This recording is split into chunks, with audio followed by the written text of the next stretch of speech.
So just to confirm, in order for this coin to be worth what Series B was worth to all of us, it has to sell for how much? $68. I see. And 7 cents is less than that. Yep. There's a Hello, everybody. We're bringing you Block Digest number 96 at block height 521,939. And in addition to the regular cast today, I'm going to intro 2 guests. We have Nopara, who's probably going to be with us pretty regularly for a little bit to work on his public presentation skills. But how you doing, Nopara? Hi. And Mr. Blake Anderson, which I am honestly, truly, completely amazed that he didn't just ditch out on us the second I hit the broadcast button, because he has a habit of doing that. Don't do an intro for me. Cut that part out. Don't. No, we can't cut it. It's live. It's live, Blake. It's done. But make it hit the editing room floor later on. We'll discuss the logistics later. In addition to the new brains and the Joker, though, we got Rick as usual. Yeah. What's up, guys? How are y'all doing today? Y'all know Blake doesn't need any introduction. JW. Hey, guys. And Acnix. So is that a positive or negative right, Blake, that got revoked there? I'd have to go through a lot of information. I can do whatever the hell I want. It's not. I'm going to filibuster starting now. Oh no! All right, well, I'm just gonna talk over you because I'm not done with the intro, Mister Gotta talk so Leave much. Your entries in subreddit. But Janine is not with us right now because she was out and about due to a schedule conflict. But hopefully she can join us before the end of the show. All right, come on, Blake. I know you want to say some smart ass stuff. Janine, yeah, I can be a lot more wild and rowdy with her not here. So let's look forward to that distraction. Blake. I'm a shyster. Right, so before Blake continues derailing things, at the end of the last show, Rick kind of brought up in his final thoughts some new features that Samourai has rolled out recently. And real quick, I just wanted to go over a high-level summary of things, and then Nopara, who's a little more familiar with the lower-level stuff, can go into a little more detail. But we have full Bec32 support now. They're now using a kind of testing metric called Boltzman, which is kind of used to gauge like how much metadata you're leaking in a transaction by combining multiple inputs. So kind of like in general terms, like how likely it is that you're linking multiple coins that weren't previously linked together. And there was a BIP 126 that's kind of a guide to minimize how much of that information you're leaking is possible. And that's actually being replaced with a new mechanism Samourai has called STONEWALL, which pretty much tries to kind of make a fake coin join to kind of obscure a little more the connection between different inputs. And then there has been some improvements to the Ricochet transaction to kind of add more hops to obscure chain analytics, which is a little more cost effective now by using Bec32. And I guess, Nopara, you want to tell us a little bit more about the Boltzman test and kind of how that's being used to try and add a little bit more privacy to people's transactions?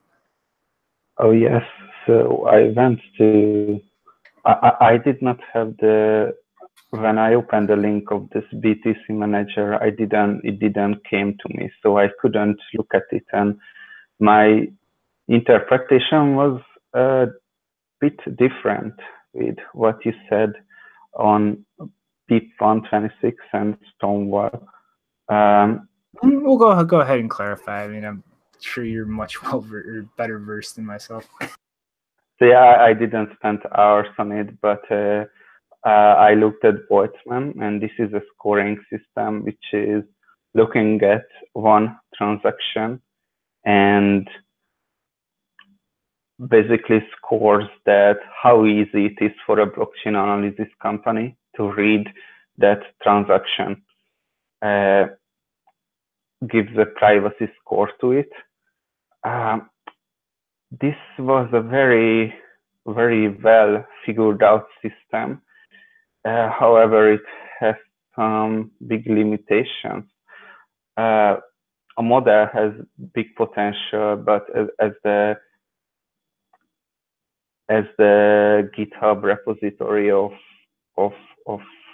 the guy who wrote Boltzman said that it can be extended to transaction chains,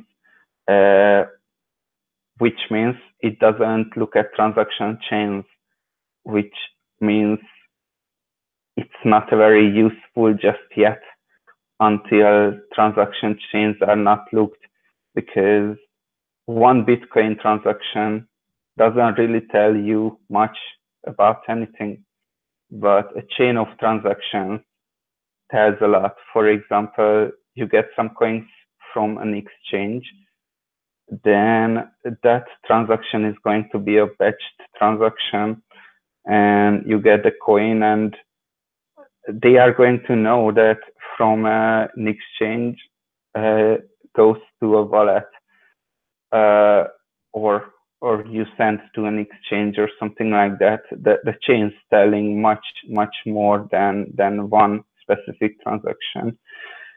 And what Samourai does, so this is a scoring system. I think Samourai bought a block explorer called Oxt, and this scoring, and Samourai tries to score better at on this scoring system. And one way Samourai was doing is BIP 126. What BIP 126 does is giving an order for the transaction outputs and inputs, and it always has to go in the deterministic order. So, for example, Electrum always generates, I don't know if Electrum does this way or not, but let's say Electrum always generates the change address to the second output. Then blockchain analysis company, by looking at the fees, gonna know, oh, this is from an Electrum wallet, and is going to know that, hey, the second output is always a change from an Electrum wallet, and you're going to know that the second output is still in the wallet, and things like that. This is what BIP 126 does. I would rather do shuffling the inputs and the outputs than this deterministic. Let's not go into it. STONEWALL was the second announcement, which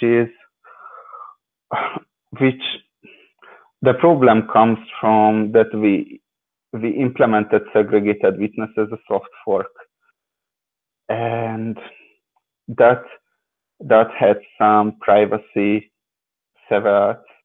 What's the problem with that is that now, instead of, we were always sending each other pay to public key hash transaction to pay to public key hash addresses. We were always using that. Now with segregated witness as a soft fork, we have two other kind of very commonly used addresses, which is batch 32, and the other is, well, this has a long name, pay to script hash over pay to witness script hash, and this was the backward compatible segregated witness address. So now we have three kind of scripts which are very commonly used. That's three more. That's a lot more metadata on a transaction, and Samourai tries to figure out which one it should generate for the change, and that's what STONEWALL is all about. I'm happy Samourai is doing this, and the last announcement was about Ricochet. I don't even know how to pronounce this. Ricochet? Sorry? Is it Ricochet that you talking about? Like Ricochet. Ricochet. Okay, let's go with that. So the basic idea of Ricochet is, have you seen the South Park episode when Randy, Stan's father, the police comes to their house and Randy is totally afraid and what's going on here? Why is the police coming? I thought this was America. What are you saying? And then the police says that they are not interested in whatever Randy is doing. And then Randy starts to shout that you got nothing on me, you got nothing on me. So this is what Ricochet is. You got nothing on me. What Ricochet does is it creates a lot of transactions that spans each other. And so now you can deny that, hey, there are 4 different transactions between my transaction and the output transaction. The problem is with this, that these Ricochet transactions can be identified because it's not very common, that pattern that transactions are spending unconfirmed outputs 4 times in a row, if you know what I mean. So it's good for deniability, but yeah, it can be identified. So it's like a smoke grenade static attack over your financial activity. But since there are so many transactions that are going through with 0 confirmations, you can identify it because a pragmatic person in the real world would not be doing that many unconfirmed transactions in rapid succession. Now I see what you're saying. That's very interesting. Yes, you cannot really even do that because I think what Ricochet does, it's spending transactions without generating change. So even that, anyway. So this was the 4 things that Samourai announced: Boltzman, Bit126, and STONEWALL, and Ricochet. And from this, I think, yeah, they were kind of all using all of them already. They just improved upon them, I think. Yeah, I really like Samourai Wallet too, man. Like they offer a lot of those security features that you don't see in a lot of wallets. And, you know, like you're saying, this is just like a upgrade on a lot of these things that they're doing. And, you know, like Blake's saying, you know, like if a person's monitoring this traffic, you know, it's going to be pretty obvious. It's not the normal transaction. And it's something we were just talking about earlier in the Mumble, was like how, you know, these privacy features, and like I really like the whole privacy series that you guys are going into on the Cypherpunks 101. It's just sort of showing all the different ways to obfuscate this, and like we just know that there is that narrative that keeps popping up as far as like you know, getting that level of confidentiality is not something that I guess the guys in charge are really that comfortable with. And we were just thinking like these sort of features being offered by a wallet, like, you know, it is kind of like this one place right now where people go to get that wallet, as far as like the Google Play Store, and thinking like, you know, if they try to, you know, put a stop on that, you know, be kind of pointless. I mean, I'm sure people could get a hold of the software if they really want it, but it's just like, I'm just thinking the software enables so much extra security that it's something that I'm sure other people in the space that are not too happy with these sort of things are keeping an eye on. But yeah, I'm really excited that we have a wallet like Samourai doing these sort of things. And, you know, also you guys doing that, that expose on sort of all these sort of different ways to do this. I think that's this whole education process, as far as like us just figuring out what we could do as far as levels of security. I think that's really important. And this is all, yeah, it's great to see. You know what they say? What's that? Just use Monero. Just use one what? Monero. No. Uh-oh. No. Trigger JW. No, I just, If you don't care about really, transactions being confirmed, just use Monero. every time someone wants to improve something on Bitcoin's privacy, there is going to be at least one Monero fanboy commenting this. Yeah, and every time the Bitcoin guys come up with a good idea that needs a little bit more work, there'll be at least one scam coin created out of it. It's going to be the greatest coin yet. It's going to replace Bitcoin. Yeah. Or worse yet, Maybe it doesn't have to replace Bitcoin. Maybe the governments of the It'll world just start be- going around rounding up all the ASICs, and then we have to use the botnets. You never know, Blake. You never know, man. I will neither confirm nor deny my army of botnets and sock puppets. It's justifiable for me to own one Monero. It's justified, damn it. My A little reorg won't hurt. my modus It's okay. operandi in this space is censorship. Yeah. Well, avoiding you that. should go hang out with Roger. Well, my ideas aren't tenable enough on their own, so I need to become a victim. That's that's what smart people do. I'm just going to let Shinobi censor himself by becoming just a little poorer for having bought that Monero. See, that's not censoring me. Wahahaha. But like, I don't know. To get back on topic, I feel like the inner fascist in me is gonna have to come out a little more today with Blake here. But You better. yeah. But like, Samourai is like, I mean, like nothing is ever going to be perfect in terms of like attempting to build in privacy. But like besides Samourai and like Nopara himself and a few others working on projects that like I'm really disappointed to see don't get enough attention, in my opinion.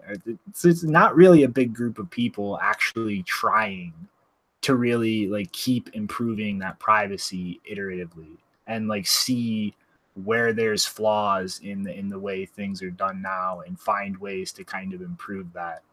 And like it really is an important thing that like has just kind of been pushed to the side over like the past few years with all this screaming over the block size and like one variable.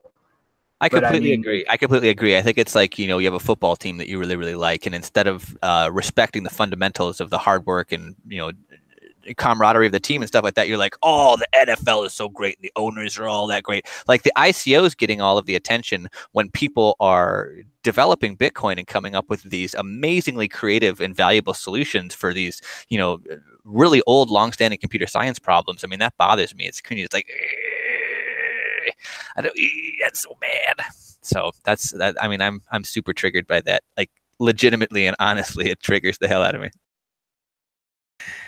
Yeah, I don't know. I was wishing like we could keep moving forward with the development of Bitcoin and all that, but it looks like we just keep getting sidetracked by all these alts and everything like that. So I don't know how much longer that's going to distractions. They're weaponized distractions because they have all this money flowing through them, and people are like, okay, if I know nothing else, I know that getting in early is, maybe I'll make some ephemeral gains, even if it's not good in the long run. And then, oh, I'm a bag holder. Let me try to create other bag holders to get out. And it's like, oh my God, just knock all of this shit off. Let's get back to the science instead of being like, oh, let's out legacy economy, the legacy economy, and create a new giant CDO bubble. It's like, I'm sorry, excuse me, but let's not do that. I might be alone in that thought process, but I didn't get started in this space so that we could go and make a weaponized version of the shit that got us in trouble before. You are definitely not alone on that one.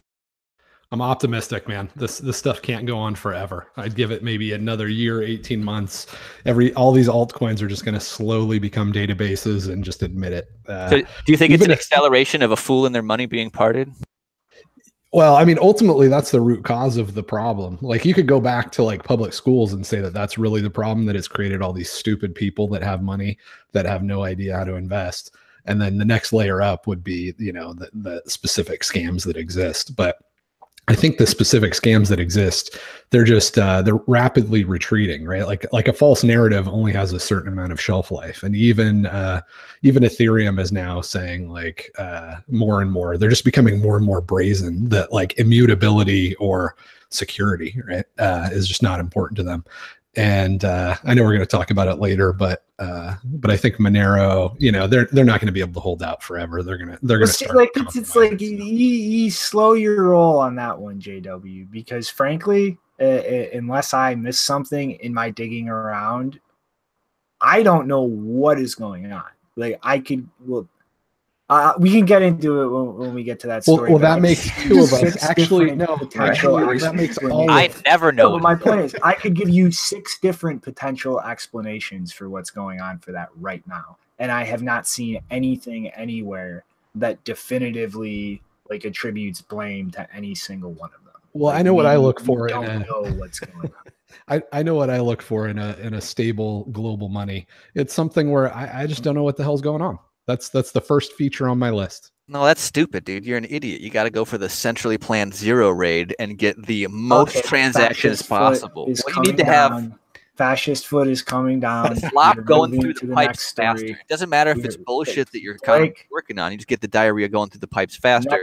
Zero rated on up. Centralization, centrally planned economies have always been the most valuable historically. Yeah, the faster the ship moves, the harder it is to validate. All right, we got to stop interrupting. Everybody's fluffing. Everybody's getting Brian's pony too fluffy. Let's move on. Well, no, it's just like we have a lot more people than usual, and the banter is gonna fucking blow up in time based on the participants. Can we talk about banter and how much of it I know? No, Blake, I'm going to eject you. I don't think the banter will blow up. Okay. But so the next story is there's not really too many concrete details, but I think there are enough to kind of start making educated guesses at what this is exactly. And I'm also very skeptical in the direction this is going to go, just as an idea, because this is being put forward by the Bitfury Group. And I'm sure anybody who watches regularly has heard us complaining about the counterproductive shit they've been doing lately. So they're pretty much proposing a third layer protocol for on top of the Lightning Network called LightningPeach. And this, it's really like vague. Like the site pretty much kind of starts off with like an explain like I'm 5 breakdown of Lightning Network, and then their kind of perception of some impediments to adoption. The 3 being a lack of incentives for early adopters, because initially with small amounts of money, like a small amount of nodes and participants, the fees aren't really going to be any kind of sizable amount because there's really no pressure to actually make use of the liquidity put up. Unclear peer discovery process, which really at this scale is ridiculous because everybody is keeping track of everything. Like right now at this small scale, like your Lightning node is tracking all of the other Lightning nodes. And obviously this is not something that's kind of tenable in the long term, but Bitfury previously has actually collaborated with Roast Beef from Lightning Labs for a proposal for a routing algorithm called Flare, which would extend a lot more scalability. And then the unpredictable user experience, which again, at like this kind of scale, like liquidity constraints are a lot more pronounced. Like you can have a lot more payment failures in trying to make a payment. And then some proposed solutions for these. Now, see, this is where like I'm going to kind of start speculating about where this is going. Now, they are kind of saying that this would involve its own blockchain. And the 3 things that they want to do is firstly provide incentives to kind of get early adopters using and bootstrapping the Lightning Network. And so with the involvement of its own independent chain, I'm kind of assuming this means a token or something. And like that's kind of like, what the hell are you doing here? And now then it's getting juicy. Now I'm really interested. Hold on, Blake. And then the second thing is automate the process of discovery for payment channels, which that's kind of automated in the basic protocol itself. So I'm not really clear what the hell they mean by that. The pathfinding process is automated. You're not presented with a list of channels and routes to manually choose from. That's abstracted away from the users. and then deliver a seamless and predictable experience by creating a reliable reputational database, which I'm going to make an assumption here that this is also something involving their own independent chain here. And for like a whole list of reasons, I do not like this idea whatsoever. I mean, for instance, like trying to incentivize people to participate in the Lightning Network on Bitcoin with another blockchain or token, if that is what they're going to do, is the most asinine thing I've ever heard of. And then two, trying to build up a centralized reputation database of Lightning nodes with the work that Bitfury has been doing on chain analytics, especially developing the Crystal platform to try to give a very user-friendly tool for law enforcement to apply chain analytics in their work. Bitfury is the last fucking person or company on earth that I want involved in tracking and tagging metadata to Lightning nodes. Like, Amen. I mean, like this whole thing is just like, it's kind of confusing, and me trying to cut through the confusion with assumptions just makes it seem even more ridiculous. Like, I mean, this, like what the hell are you doing here? Like, why are you not, if you really want to help Lightning Network, why are you not further refining the Flare protocol? Why are you not trying to look for routing solutions that would scale beyond the limitations of Flare's routing protocol? And like, I have a whole lot of questions as far as like what this actually is, as far as what's going to be implemented and what the hell their thought process is in this. Will it pump? when Polo. Yeah, don't you see that they're solving all the problems that exist with Lightning? I mean, Lightning is this centralized altcoin, so I'm glad that they're coming along, and I really think that's what this is about. It's just about introducing confusion, would be my guess. There wasn't enough substance for it to actually be a project. These guys are, you know, they're obviously malicious in everything they've done up to this point. So it wouldn't at all surprise me if this was just kind of a clever marketing way of making Lightning look like it has a bunch of issues. Hey, I'm a marketer at heart. I know marketing better than anybody. I know all the buzzwords. I know all the buzzwords better than you guys do. And they called something a database instead of a blockchain. So they need to work on their marketing, because why have a functional, you know, robust database when you can have a shitty, slow, decentralized blockchain that's only optimized for certain things that you can then borrow from and then act like it's valuable? I mean, like, they use the word database. That type of honesty can't be tolerated in terms of talking about objectively what you're going to use to do things. You have to use the term blockchain. Like, if you're going to have a conference, it needs to be a blockchain conference. You don't want all that scam money flying out the door. So I can't believe that they said database. That was just that I was really cringy about that, because my marketing is really good with the buzzwords. Translation error, I'm sure. I'm looking at the thing going, why do they call it peach, man? That's a marketing move right there. That's just a peach of a token. Just come on over and enjoy this sweet thing that we're working on. And I mean, like, really, I think I agree with JW. I think it's just putting some confusion up in the air. I mean, like, I haven't heard, you know, much development in Lightning Network that's sort of like, yeah, it's like, let's centralize these decisions and let's make, you know, trusted, like, you know, just like the idea of just sort of, I don't know. They used hubs, and as soon as I saw hubs, I was like, okay, that's kind of like a word I hear from this certain side, you know. And so just that word hubs, and then you know, just like you're saying, as far as just building a reputation system and like, hey, this is a way for this and that and the token. It just seems like a bunch of I don't know. They're just trying to sell a peach of a story to try and get you to not look at Lightning, the actual development going on, something that's going to help. Yeah, I mean, it's like, this is like ridiculous. Like, we don't need to be finding more like innumerable information about nodes on the Lightning Network. We need to find ways to obfuscate some of the information that's public right now. I mean, for instance, like when you're on Lightning Network, like, you're exposing your IP address. Like, there is still a lot of work to do things like be able to punch through a NAT, like on a local network, to try and set up user-friendly systems to be able to drop like a cheap bridge on a virtual private server or something that communicates with the actual node on your own computer. So you have some other IP address between that. Like, I would like to see ways and kind of people thinking about how to kind of do away with even thinking about static IPs for edge nodes for like something on your phone.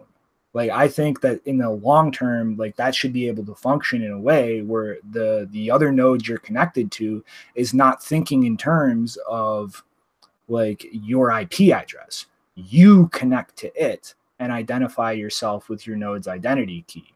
And like, there's still a lot of work to do to kind of get rid of a lot of this information that's being leaked, that's in there with the current implementation. We don't need to be tracking more data. We need to be tracking less data. And this just seems to me in general like this is trying to push things in the absolute opposite of the direction we should be going.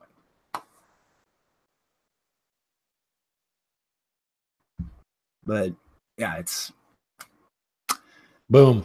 Agreed. Stupid.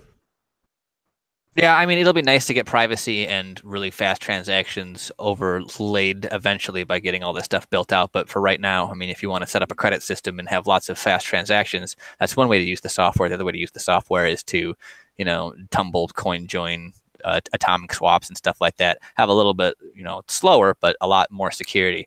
I mean, again, one of the huge criticisms of these, you know, privacy-centric coins and shit like that is that the privacy of a system or protocol in large part is a feature of how you use it, how you interact with it. It's not binarily private or not, which is why it's interesting when we were talking before and Adam was talking about, you know, how much information can be gleaned from a transaction based on how many transactions are batched before it. You almost get exponentially more information and data the more transactions that are linked together. You can actually do more meaningful analytics like that. But trying to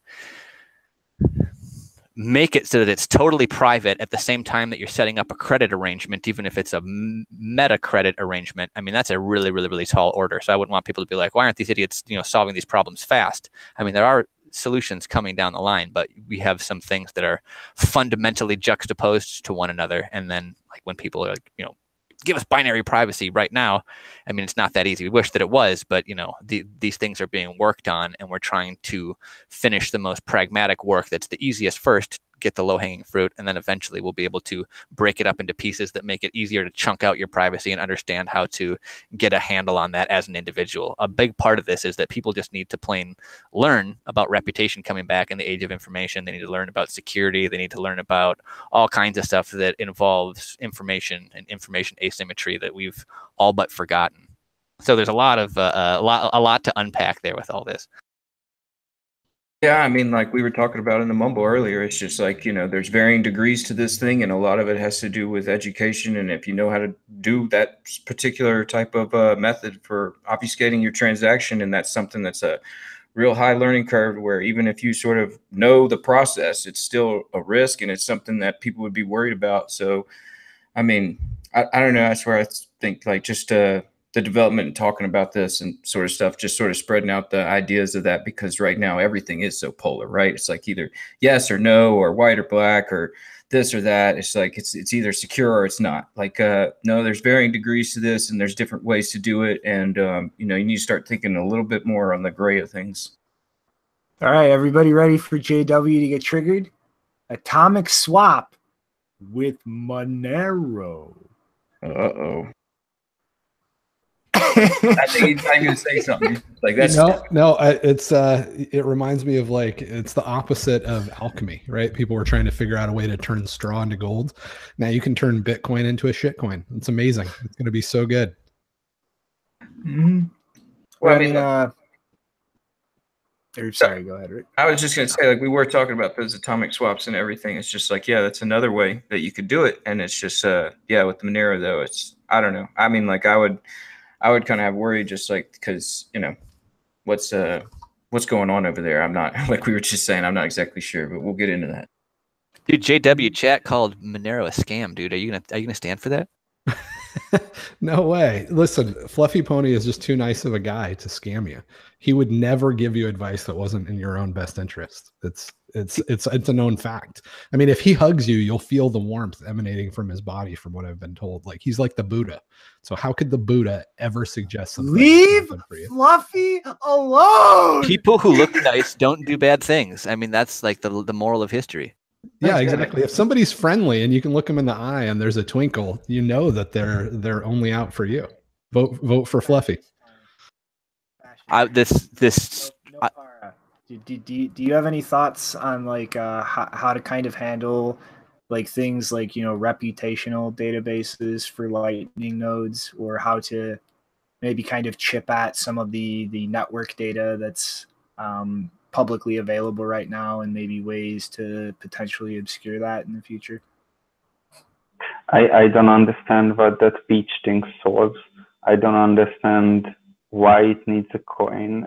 It's very, very vague to me. It's like, I don't know, like Bitfury these days. I don't know what the hell they're doing. It's like they've just completely fallen off into like near irrelevancy in the mining ecosystem, and they're just like scrambling to find any other thing that they can do to make money, like chain analytics software, like this Emmercoin fucking nonsense where it looks like they're literally trying to replace every single internet protocol out there with something on the Emmercoin chain, and now this LightningPeach nonsense. It's like what the hell are these guys doing? It's all just research. A bit, for example, we talked about their restarting. They didn't. It wasn't really anything new or some. It wasn't a bad research, but it wasn't anything new. It's something that they can show up, and I don't know. I guess they are trying to diversify, and then they grab some opportunities, and I don't know, working on Lightning, working on chain analytics, whatever they find the most profitable. But mining is not a very profitable thing to do. It's gonna get worse. I don't know. Is any last thoughts on the LightningPeach stuff then before I pass it off to Janine? I just saw this question from the chat. It says, how will Bitcoin Lightning get around IP filtering? I don't know if we just talked about that or not when I stepped away. That was kind of my rant about how people need to treat different things, and about how credit situations or Lightning are going to require more information than you're going to want to give out if you're doing normal Bitcoin activity. But eventually it will be nice. So we're going to work on those things as they become convenient, but instantly tackling almost two mutually exclusive issues would be really tough to do in computer science, which is why for right now, it's kind of hard to get it completely decentralized and anonymous and have lightning quick things that happen in like a type of credit like relationship.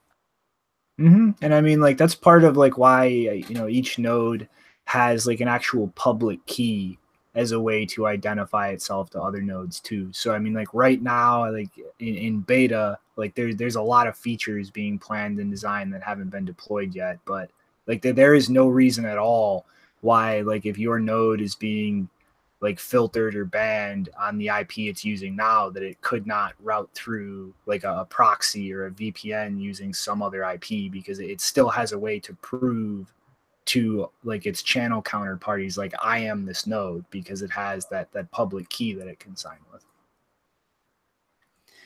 Well, regarding the LightningPeach thing, I'm just really looking forward to all the marketing that they're going to do, and they're going to be using the peach emoji on Twitter, and that's just going to be great. Because can that emoji represent like an ass? I think everybody puts that up there for the butt, right?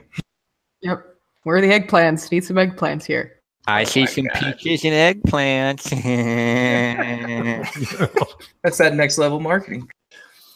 All right, well, you ready for the Schneiderman story, Janine? I am. I'm ready to get my financial fetish on. Go!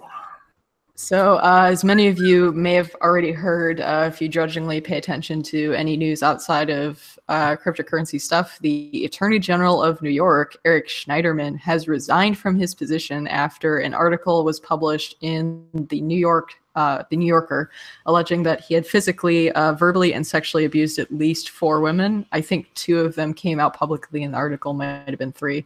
But yeah, pretty interesting stuff. I don't think we're going to really comment on the validity of the allegations. I just think the circumstances of his resignation are interesting because the New York governor, Andrew Cuomo, actually called for his resignation. So it wasn't really his decision alone. He was getting a lot of pressure.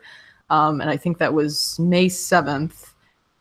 He officially resigned yesterday. I think his statement was dated May 8th. And obviously he denied the allegations, but he did say that the reason he was resigning was that they would prevent me from leading the office's work at this critical time. Apparently he has been temporarily replaced by a woman named Barbara Underwood. Underwood, guys, great last name for a person. There we go. To just need an upside down American flag, and then you've got, House of Cards. So until they find a replacement. That's like being replaced by Adolf Hussein. The reason I thought it would be a good idea to make this a topic is because not really the allegations themselves, but I think his exit will be significant because he's been in the headlines recently because of the so-called fact-finding inquiry that he sent to exchanges in April. We talked about that in episode 92, AGS, the OGs, and the news outlet American Banker actually published an article yesterday about how Schneiderman has been a thorn in the side of financial institutions, using his state's significant clout to affect national policy debate on a host of topics ranging from dark pools to cryptocurrencies. And the article also provided a list of things that he's done specifically in the last decade, such as going after banks like Wells Fargo for sketchy mortgage-backed securities and car insurance and things like that. He was also in support of things like the BIT license, the infamous BIT license that was architected by Benjamin Losky, who, according to the New York Times, is one of the possible contenders for his now vacant position. Very interesting. There's been several people who noted on Twitter that only a week prior to the allegations against Schneiderman being published, the president and COO of Coinbase was actually bragging about the fact that Coinbase fully participated in Schneiderman's survey.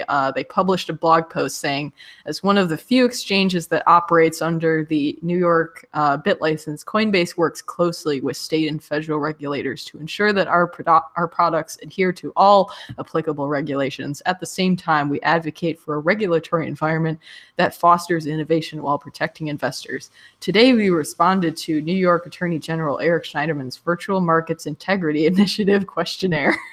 God, long name. We're sharing the cover letter to our response here. Our letter outlines the steps we've taken around cybersecurity, customer support, platform reliability, and market integrity to protect our customers and ensure the fairness of virtual currency markets. And then the Coinbase president tweeted, "Can't be a leader in the legitimization of crypto by not being compliant, guys." So Where's I Jesse? think like, yeah, where's Jesse?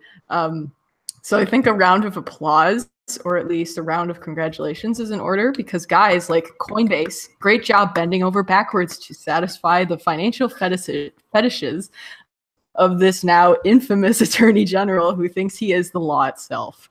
Yay. Yay.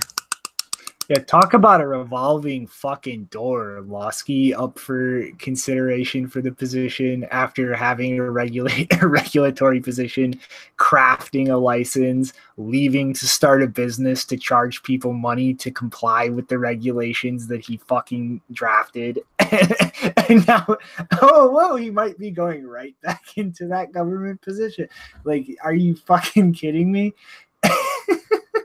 It's like trying to sneak into a building with like a 900 million candle power spotlight on your back. It's like, how can people not notice? Like, look at what that guy's up to. Like, even if you don't know anything about crypto, you'd be like, what? He made a list of complex regulations and then offered services to help people navigate them. Like, that's What the actual fuck? The ripples of his abuse will be known for decades. Ripples. You said Ripples. Does that mean Ripple's going to pump? Is Ripple getting listed somewhere? Should I buy Ripple? He's a financial terrorist, and he works for the state. Oh, imagine my shock. Ripple is the network. XRP is the token.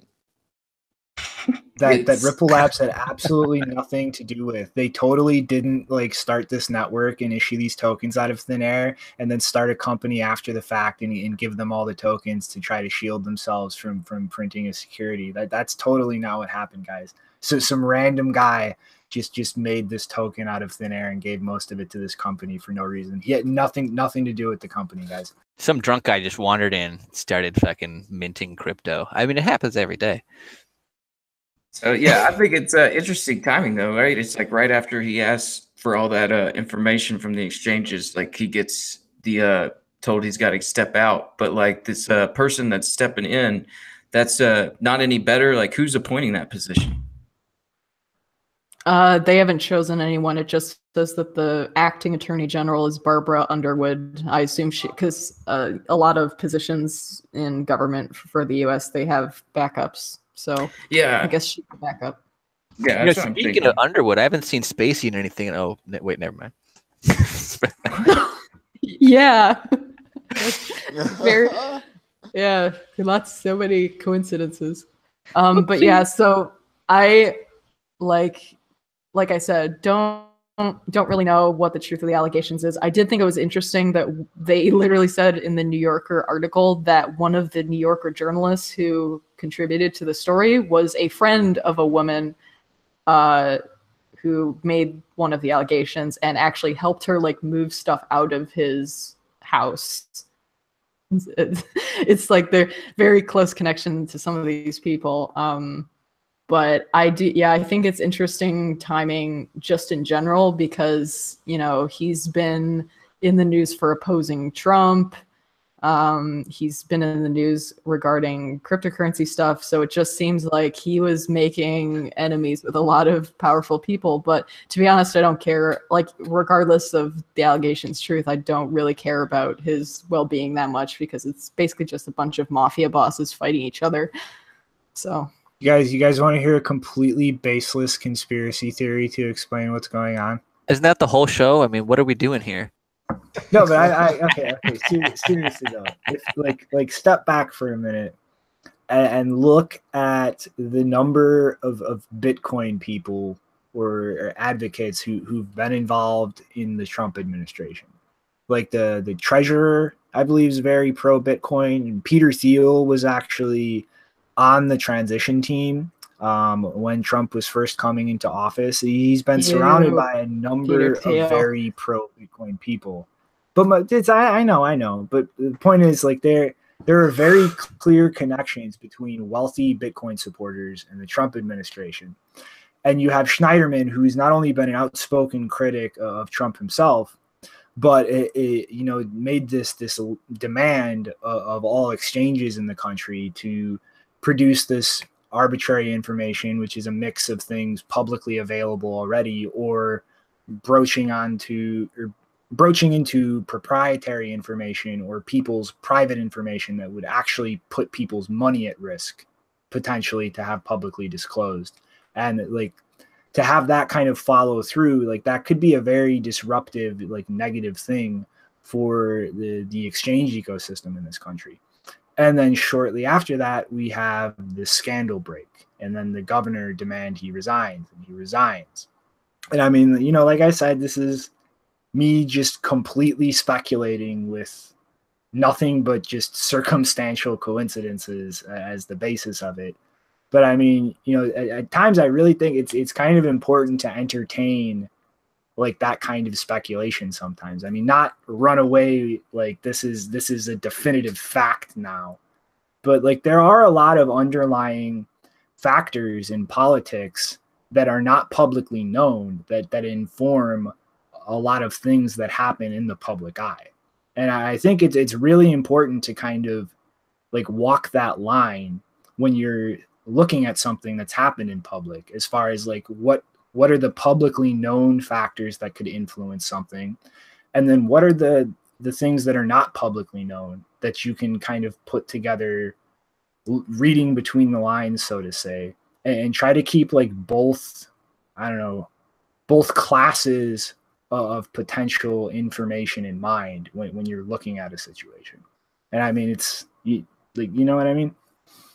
No, I do. I mean, like, Trump is kind of one of these guys where, I don't know, I see him, you know, you see him talk and everybody reacts and they just flip out. And then like something comes about, like here recently with the North-South Korea, you know, coming together. It's like, what, you know, how did this happen? And then now they're saying, well, it wasn't because what Trump said, it's because of this or that. And I don't know. It is like a lot of reading between the lines as far as like what's going on there. And that's just politics of the day. I mean, we're just like, you know, just flooded with so much information and BS that you always got to read between those lines. And yeah, I don't know. It looks like Trump is a pretty strong signaler that he likes Bitcoin. I mean, that's what I see, you know, with Peter Thiel and like, you know, like you were saying, you know, it seems like he's warming up to people that are on the Bitcoin side of things.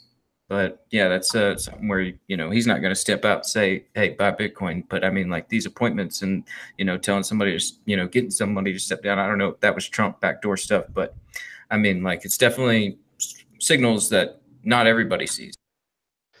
Yeah, it's smart to, I mean, most people don't even think about what's the cause of this stuff, right? They just take like the mainstream media narrative or whatever is being fed to them. But whether Bitcoin is involved or not, there's no question that like all we're seeing is sort of the surface of all of these machinations of all these people that are trying to get paid, because that's what politics is. So, yeah, I think that theory is probably as good as any. I tend to be more like Janine. Like, I don't care. It's just a bunch of freaking mob bosses trying to shoot each other. Well, exactly. And I mean, I'm a libertarian, so I mean, I don't really have a horse in this race. But what I do notice is that there's not a lot of you know, Michael Hastings and dead journalists and stuff. Like there's not a dead Andrew Breitbart like during this administration yet. And then maybe there will be. Maybe, you know, by the time Trump is done, there'll be some, you know, people that are dead that are super politically expedient to what's going on. But I haven't really seen that yet, and I'm always looking for it because I'm paranoid and super crazy. So if we can look for anything positive, hopefully it's that if these mobsters now are strong arming people, hopefully they're doing it with threats instead of murder. Maybe that's a tiny upgrade, but you know, hopefully that's at least a move in the right direction if we can't say anything else. Yep. Mm-hmm. Well, I don't know, Rick. Oops. Yeah, man. Let's go right from those mob bosses to like some other bosses, like this Bill Gates story, which happened not too long ago. I mean, you know, him and a bunch of old guys from the Berkshire Hathaway stepped up on a panel. You know, they don't get to talk much nowadays, so they're up on a panel. They're going to get their 2 cents in about Bitcoin. And, you know, this is a story, non-story. I mean, like, it's just some old guys that really, I don't think they matter much, honestly. Like, I think this is them trying to be relevant, is to make sure that they say something about Bitcoin. And, you know, I mean, this is really like the worst. Buffett said Bitcoin is rat poison. Bitcoiners, you know, they're getting upset from their criticism up there. And Munger saying it's worthless artificial gold. Something the world doesn't need is Bitcoin, and just scumball activity. But, you know, this is about Bill Gates here. So what did he say? He said, you know, Bitcoin and ICOs, he believes, you know, they're the crazy speculative part of the space. Together, by the way. I just love that lump together. This is fucking amazing. Sorry. Oh, yeah, man. I mean, that's just like such a, I don't know, it's a cabal of great words to just make you think, oh, this is crappy, especially coming from these guys. Jesus and Satan were involved. So obviously we've got some bad people, bad actors here. Yeah. So Gates, he goes on, he's saying like, this is just a pure greater fool type of investment for Bitcoin. It's an asset class where you're not producing anything. And so you shouldn't expect it to go up. It's a kind of pure greater fool theory type of investment. And, you know, he said before in 2014, like that the Bitcoin, you know, is stronger than, you know, standard currency. And he's said popular things before, but yeah, so I don't know. It's weird to hear him say this stuff, but I think we know why. He says like, but that before he ends like his little interview there, he said that he would like to short Bitcoin if there was an easy way to do it, which like we know from the futures launch last year that there is an easy way to short Bitcoin. So I don't know what exactly he's saying there. And the real headline is Bill Gates too stupid to figure out how to short Bitcoin, even though people do it every day. In the interview, they said, "Oh, do you own any Bitcoin?" He said, "Somebody gave me some Bitcoin once for my birthday, but he sold it like just recently." I think that's probably the sign of stupidity right there. It's like, come on, you didn't have that sort of long vision sight. But I don't know. I think there's definitely some stuff underground, like, you know, he's saying this but doing something else. I mean, Tyler Winklevoss, he did challenge him on that, on you know, shorting Bitcoin. He said, like, you know, here you can you know, you can short Bitcoin on these futures. Why don't you just go ahead and do it? And you know, yeah, put your money where your mouth is, so to speak. And you know, I think that he's just saying all this because, like, we go back to this CoinDesk article from late last year. It said that the Gates Foundation was investing in Ripple to use for their Microsoft platform Mojaloop, which Mojaloop is providing a, I don't know if I'm pronouncing that right, but Mojaloop is providing an interoperability layer between financial institutions, payment providers, and other firms that offer such services to the poor and unbanked, is what they say. And I don't know, to me, it just seems like these are legacy guys just trying to, you know, I guess manipulate the market like they have always before. I don't know, Bill Gates standing up on stage saying like he wants to short Bitcoin. That just sounds like, you know, you're just trying to make the market move. The funniest thing was that it barely moved. Like, what, we were at, like, maybe we were in the upper 9,000s when he said it, and we're still in 9,000. I mean, you know, last year, Jamie Dimon said Bitcoin was a fraud and the price like tanked, and like people were saying that it was because of him. But I think we were just in need of a strong correction at that point. It's just these are just like old guys stepping up to, you know, I guess say what they can to try and keep Bitcoin from growing, as, you know, however they can, because I think they really understand that this is like a threat to them being able to, you know, basically keep an eye on everything and print money and everything that they're doing. I mean, they want to be able to continue to do that, but on the Ripple platform with whatever they're developing, they don't want you to be fiddling around with Bitcoin, because that gives you the real power. So story, not story. I mean, like, these are just like, yeah, I don't think these guys are relevant anymore. I mean, but I don't know. I mean, like, you guys that are more into Wall Street and legacy, I mean, Berkshire Hathaway is a pretty big name, and I'm sure that they definitely have some people on the markets that are like, they listen to them and they say, oh, well, Buffett's not doing it, I'm not doing it.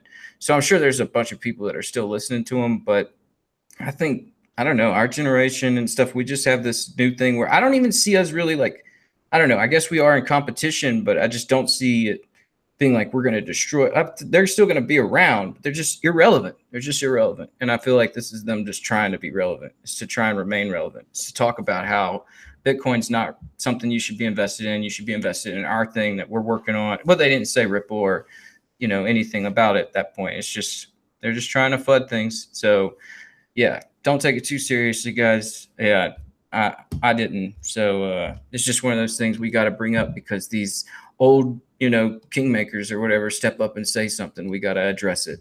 But for me, I just, yeah, I don't know. To me, I think they're irrelevant. Well, it's interesting too to know cui bono, who benefits and who is harmed from this, because they're rich people, so they act pragmatically. I mean, it would be a reasonable assumption to make it to make. So if they're going to act pragmatically, if they're rich people and they're going to sit together on a panel and they're going to smear Bitcoin, I would say that they probably had it shorted ephemerally for the day, and then when it got to the bottom, or whatever the maximum, you know, damage of their statement could be, I bet that they acquired. I bet they just wanted their buy fills to be filled, and they're old, and they don't. I think that they were willing to do this at the harm of people that love and respect and listen to them. And I think that that is just absolutely reprehensible. So let me turn on my social justice virtue signal. That is reprehensible behavior, but I think that it is. So yeah, long baby brains 100x.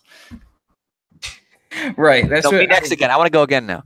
That's what they do, you know, I guess, is they just are used to that, you know, and I guess they're trying to acquire their wealth as much as possible. To me, it's just incredible. Like, you know, these guys, I mean, like, these are like 3 of the richest guys in the world, and like it's just still like it's not enough. You know, you gotta short the market and screw over these people to make sure they don't find sound money, and I gotta keep acquiring it because I'm an old fuck and I'm about to die. I don't know. I hate these guys. I'm sorry. How about you, know, Para? You got any input on the old men yelling at Bitcoin?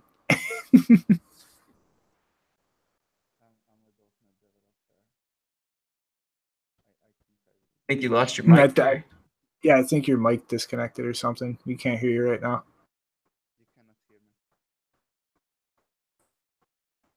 While he's trying to get that figured out, I'll throw in my 2 cents. I agree. It's either they're not shorting it, right?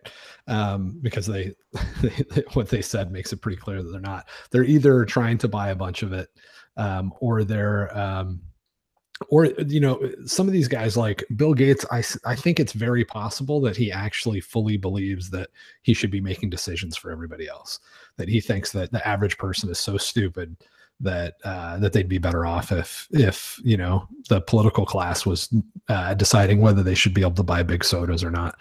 And I'm kind of sympathetic to that view, but he needs to realize and do a little bit more reading, or he's just gonna, if he was given the opportunity, to just be another one of those monsters with 100 million debt on his hands, because that level of understanding combined with that amount of confidence doesn't turn out well. And he's wrong, because we know we've tried the experiment, right? Like, we've tried it too many times. There's no way to make that work. We have to let people be free, even if we somehow have concerns about what they'll do with that freedom. It's going to be better than us trying to make all their decisions for them. So no way, dude. All you need is an Infinity Gauntlet. There was just a movie about this. You need an Infinity Gauntlet, and then you can rule over people, and everything is just fine. And I mean, you don't have to worry about genocide or eugenics or anything like that. It's just, you know, give infinite power to people really, really far away, and things just get better and better. Well, that's funny you say that, because I think like he might be saying these outrageous things to kind of test and educate the market. Like, maybe somewhere deep down there's a 3D chess game going on where he's like, okay, well, if I go and I present this like, hey, Bitcoin's horrible, it's baby brains, it's like I'd rather short baby brains. Like, it's outrageous. It's so outrageous that it makes me think, well, maybe he's just trying to put on a show here. Maybe this is some theatrical to kind of educate and show people like, hey, come play the market, come in, it's interesting. I know, Para, you got your mic working now? Is it? I can hear you, but it's really kind of quiet.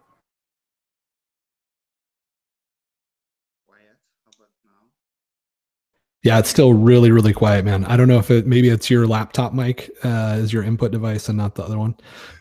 While you're fiddling with that, I'll just say, I don't think so. I mean, I think that we have a massive tendency to overestimate the intelligence of people that have a bunch of money.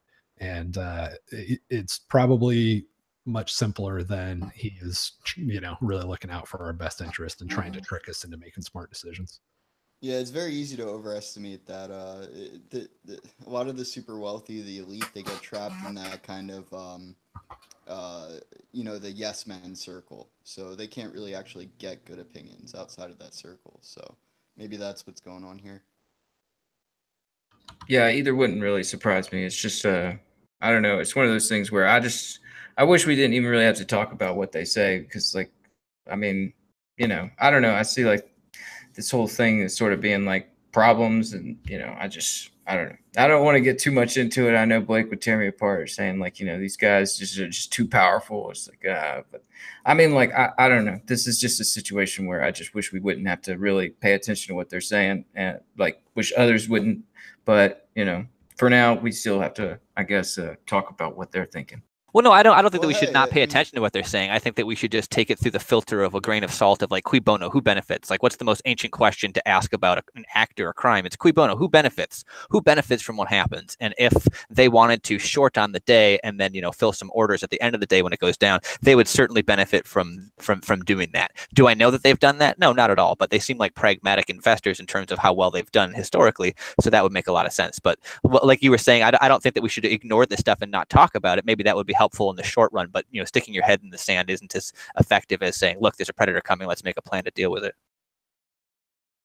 Yeah, I don't think it's good to ignore the situation because you know he's had a market amount of influence in the past, and we can see that that influence is declining, and that's almost like a strength of Bitcoin index in the future. We can look at to say, well, did that affect the price? Did this guy's opinion affect the price? It's kind of interesting. Yeah, it's one of those things that I guess I'm getting into. Like I said, I've never really been a market guy or really like that much big into, you know, I don't know, like business and everything like that. So to me, it's all sort of new. And I guess, yeah, you know, you got to weigh the history of these things and I guess people affected. And I don't know, it seems like there's definitely some things where it's like I don't know, I just that whenever what was it, Jamie Dimon said it was a fraud, it was just so obvious that was like a correction that was needed, and then they put out the Jamie Dimon was a fraud thing. It felt like they were just sort of giving him credit for the dip or something. But I'm still learning this whole thing. But you know, yeah, these guys, I don't know, these old legacy guys, they really just get me aggravated. I don't like thinking about them too much. Mm-hmm. So you want to try again, Nopara? Yeah, I still can't hear anything. I don't know what's going on. Barely hear you, man. Yeah, we're still not getting anything except like I can hear you like you're like a fairy here, but I can't actually understand anything. Shit. Well, I guess Janine, you wanna go into this real quick while he's fiddling around? Yeah, since we're talking about what rich men are doing, there was an article today in Bloomberg that says that apparently Xapo is running a Swiss bunker service for Bitcoin, and there's about $10 million according to 2 clients. So we don't even know how many people use it or how much money is really in there, but well, that it was 2 clients who said it was $10 billion, but that's not confirmed. It just said 2 clients. 2 clients said it has around $10 billion of Bitcoin, which is less. It's like 6% of the total market cap right now, I think. So not a huge amount. I just think it's interesting that, you know, on one hand you have the Bill Gates billionaires who are saying that about Bitcoin, and then you have a bunch of other, don't know if they're billionaires, but certainly wealthy people that have decided to not only buy Bitcoin and hold it, but to store it in a Swiss bunker. Yeah, actually, like I remember going over this story like a while back, how they were talking about building this big Swiss vault for Bitcoin. Yeah, I don't know, that's definitely a good point. You know, there's people that, I mean, maybe they were shorting it to store it there. I don't know. This is like a little too much meta stuff with the market and everything, but it's definitely something where you could see there's definitely some thought there. Yeah, let's just say that Switzerland has plenty of bunkers, because I haven't verified it, but I heard that Switzerland has enough bunkers in the Alps that they have enough room for basically their entire population plus some. So they have a lot of bunkers. So yeah. One being used for Bitcoin is not going to hurt them too badly. Mm-hmm. I mean, this might seem like silly, but when you're talking massive amounts of Bitcoin, and I mean like anything more, like anything above less than 8% of the total supply, in the long term, things like this are probably the most sound way for like institutions or very high net worth individuals to like safeguard their keys. Because I mean, like, if you get the key, you win. You have that money. And I mean, if somebody has like a key with hundreds of thousands of Bitcoin on it, people are going to put money into stealing that. I mean, like the more value you're talking about, like it's not crazy at all to imagine like some nutty Mission Impossible style like theft attempt. Like that's a serious amount of money. And once you get your hands on it, like that's it. There is no clawing it back. There is no like way to force somebody to give it back to you except maybe torture. And I mean, in the civilized world, I would hope things like that would not be some normalized or acceptable way to deal with thieves. But I totally agree with what you're saying. I think that what you're saying really sheds a very bright and meaningful light on how valuable multi-sig storage is. Because multi-sig storage means, hey, you don't just have to break into this bank to get the physical storage. It's actually been, that times crack. You have to break into the physical storage location at 3 separate facilities, and each one that you hit is probably going to tell the others, hey, lock down even fucking tighter because 1 of 3 is gone. Okay, now 2 of 3 is gone. It's an exponentially stronger active response system than would be possible with anything else. And yes, they could all be hit at once, but that's a lot harder to plan logistically than just hitting one thing. So when you look at the security ads that programmable money are offering, they are not small improvements. They are hyper massive changes to the way that society fundamentally is able to exist in terms of money, value transmission, and security and storage of value. These things are hyper massive. And that's why us nerds are so excited about Bitcoin. Yeah.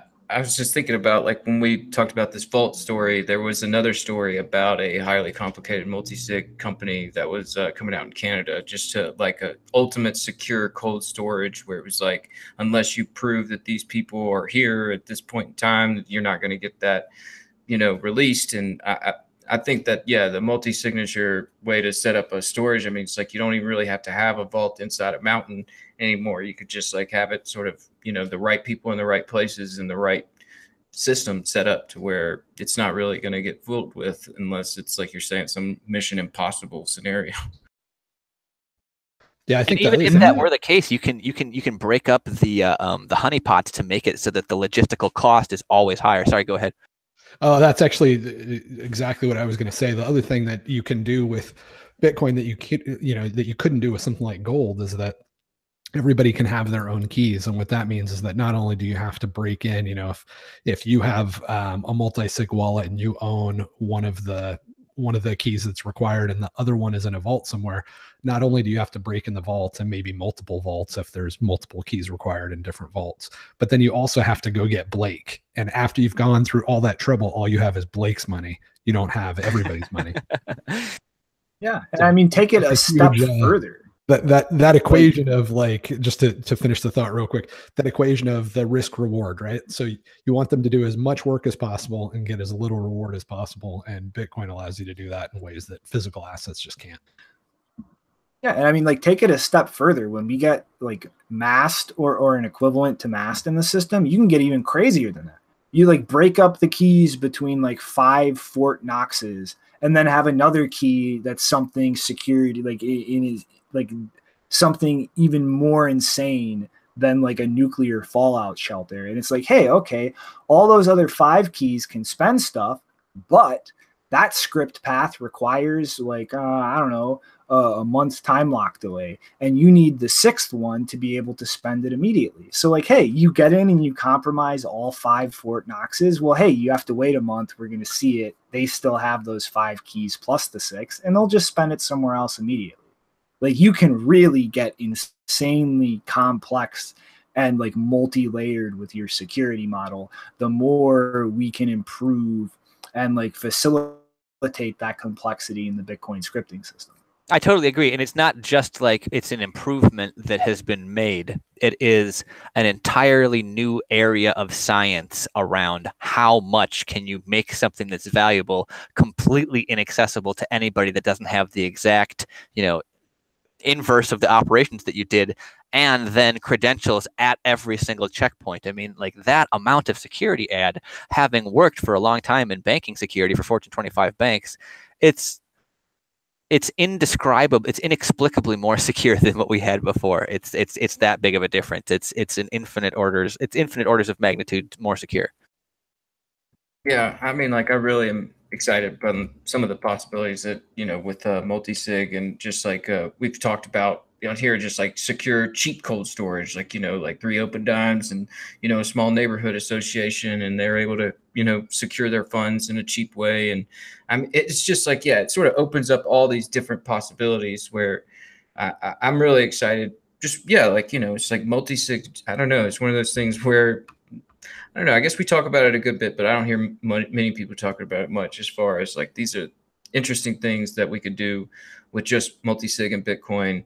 And yeah, I think, yeah, I'm working on something too. I really think there's some really cool stuff we could do there just with governance as well. It's like if you could keep politicians accountable through like regenerated private keys and that sort of thing. But I know I'm triggering people here, so I'm going to try to stay away from.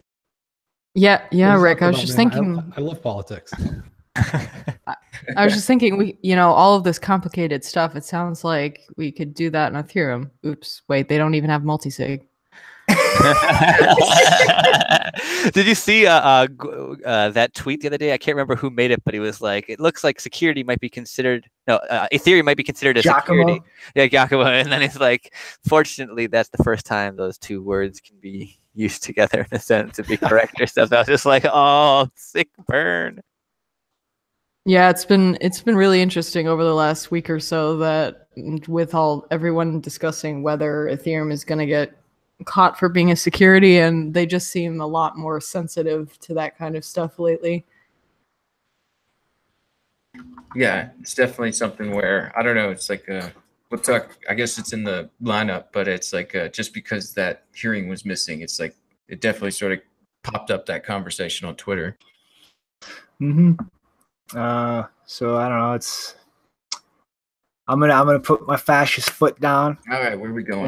We're I have a rant about something. No, fascist foot is down. Okay. I'm gonna preface this before I pass it off to JW, because we have talked about this a little bit.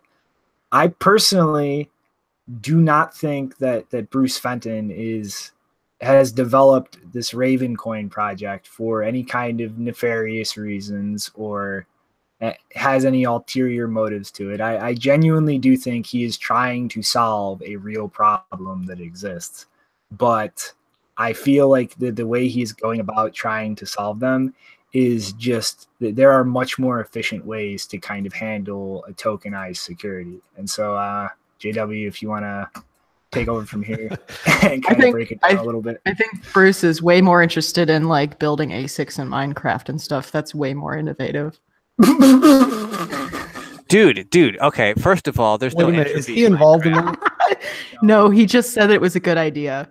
It's a really good idea. See, all you have to do is you have to mine information in a system that is in another system, and then you have to devote more power to that. It's actually an inefficient. Okay, guys. I know everybody loves to shit on Bruce, but he is not. No, Bruce didn't say that. He just liked it. No. Don't get me wrong. Bruce didn't say that. I don't think that Bruce would ever say that. But him liking it was funny.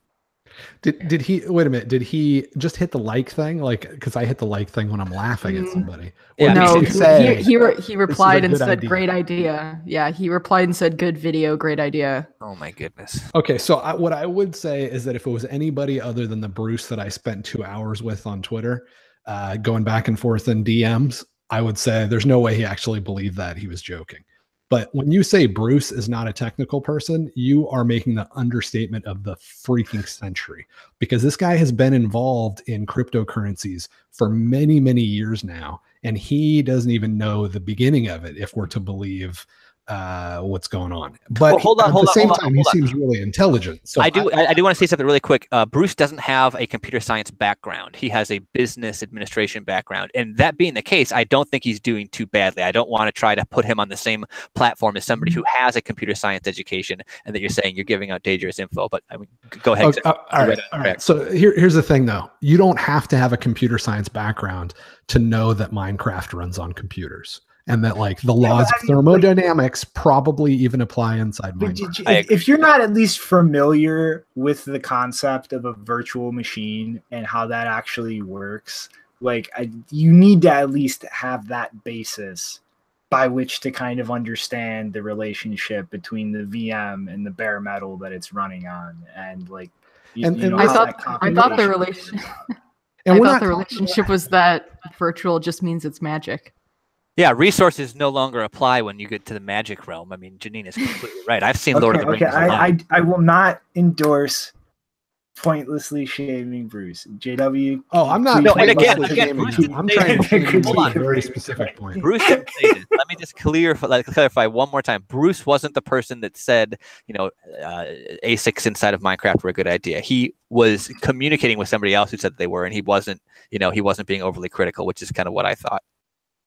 All right, so let's change the focus back to the real reason that I want to shame Bruce today, and it's not pointless. It has a very important point. The same reason that I want to shame Roger Ver and Fake Satoshi and Satoshi Light and all these guys is that they are functional scammers. And I'm not going to argue whether Bruce is like he got kicked by a horse when he was young, and so there's just things that are misfiring, or whether he is just making reasonable errors for somebody with a business degree, that's not a technical expert, right? I don't really want to go into like his psychology as a child and all of the other stuff that you guys try to force me to go into when I say somebody's a scammer. Making of a Bruce Fenton.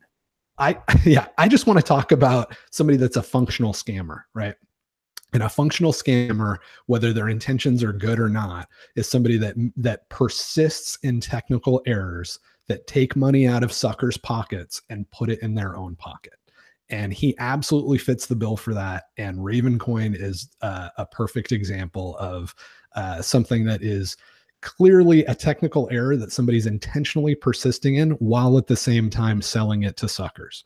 So if you guys don't know, if you're on Twitter, you've probably seen Bruce shilling the hell out of this thing lately. But the idea behind Ravencoin is basically just tokens on the blockchain, right? It's like counterparty or colored coins or whatever. But of course, they have to create their own blockchain and they have to have their own token. And this thing is going to be amazing because it's going to disrupt blah, blah, blah, blah, blah.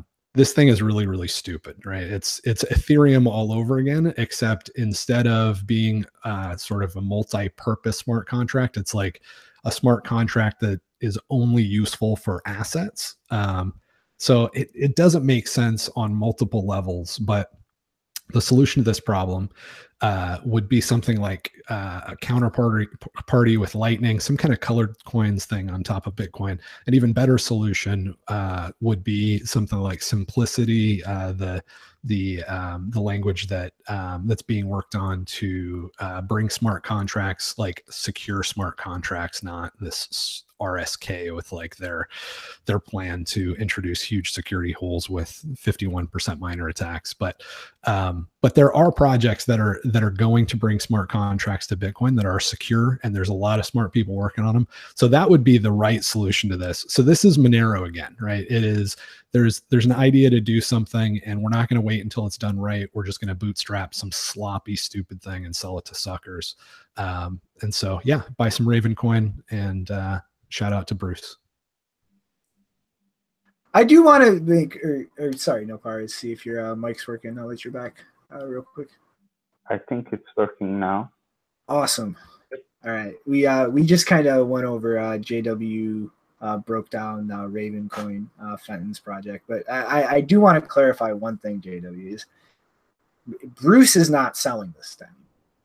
Like the one. Oh yeah. Neither Fluffy is not selling Monero. Bruce is not selling Ravencoin. It is an open mining system. It started at Genesis with 0 distributed coins, the ability for anybody to mine and accumulate these coins. And like I do agree that the project itself is there are much more efficient ways to handle the transfer of a security token, but he is not printing money out of thin air and profiting off of it. Like, so now I don't have to.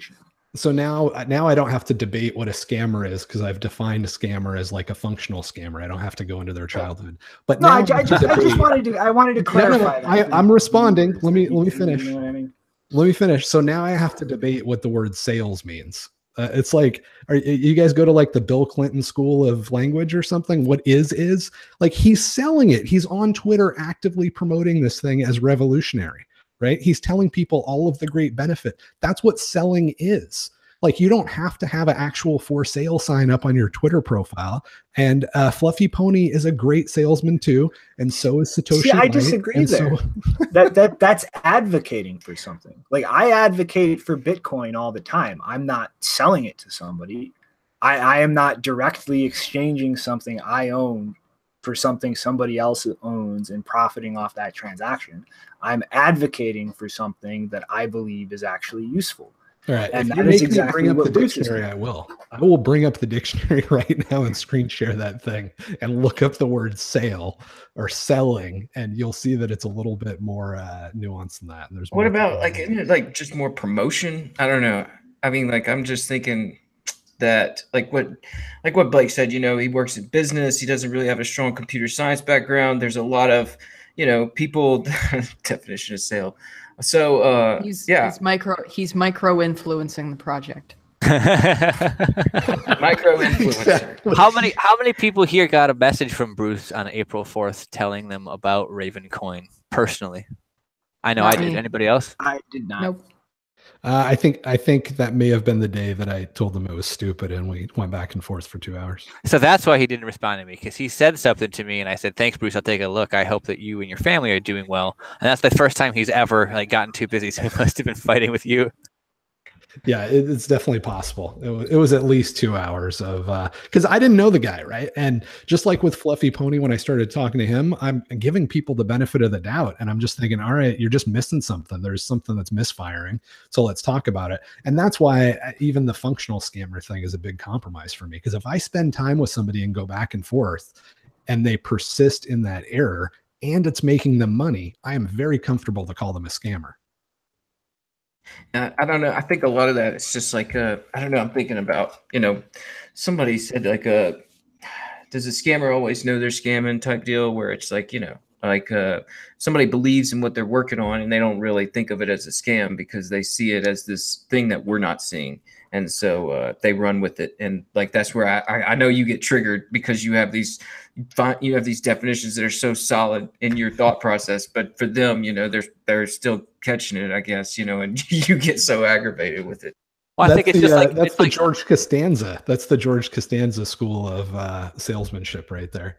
If you believe it, then maybe it's not really a lie, I think is the quote. Well, it's just like Paul Krugman, like when you want to talk to him about the importance of inflation over a super hyper long term, like he won't do it. He's paid to not give a shit about inflation because he gets paid in socialist money to be an apologist for socialist money. So the odds of him understanding are not that high. Similarly, somebody that's going to make a lot of money off of a scam, they might be a little bit ignorant of it, but they're also probably going to be hesitant to hear information that upsets their worldview because it's a lot easier for them to scam believing it. So I think that there is some degree of self-deception or that goes on. Like if you're honest with other people's criticisms, it's almost like a heretical type of thought in your own mind. So you have to be aware of also self-deception in this space. Like don't do that, man.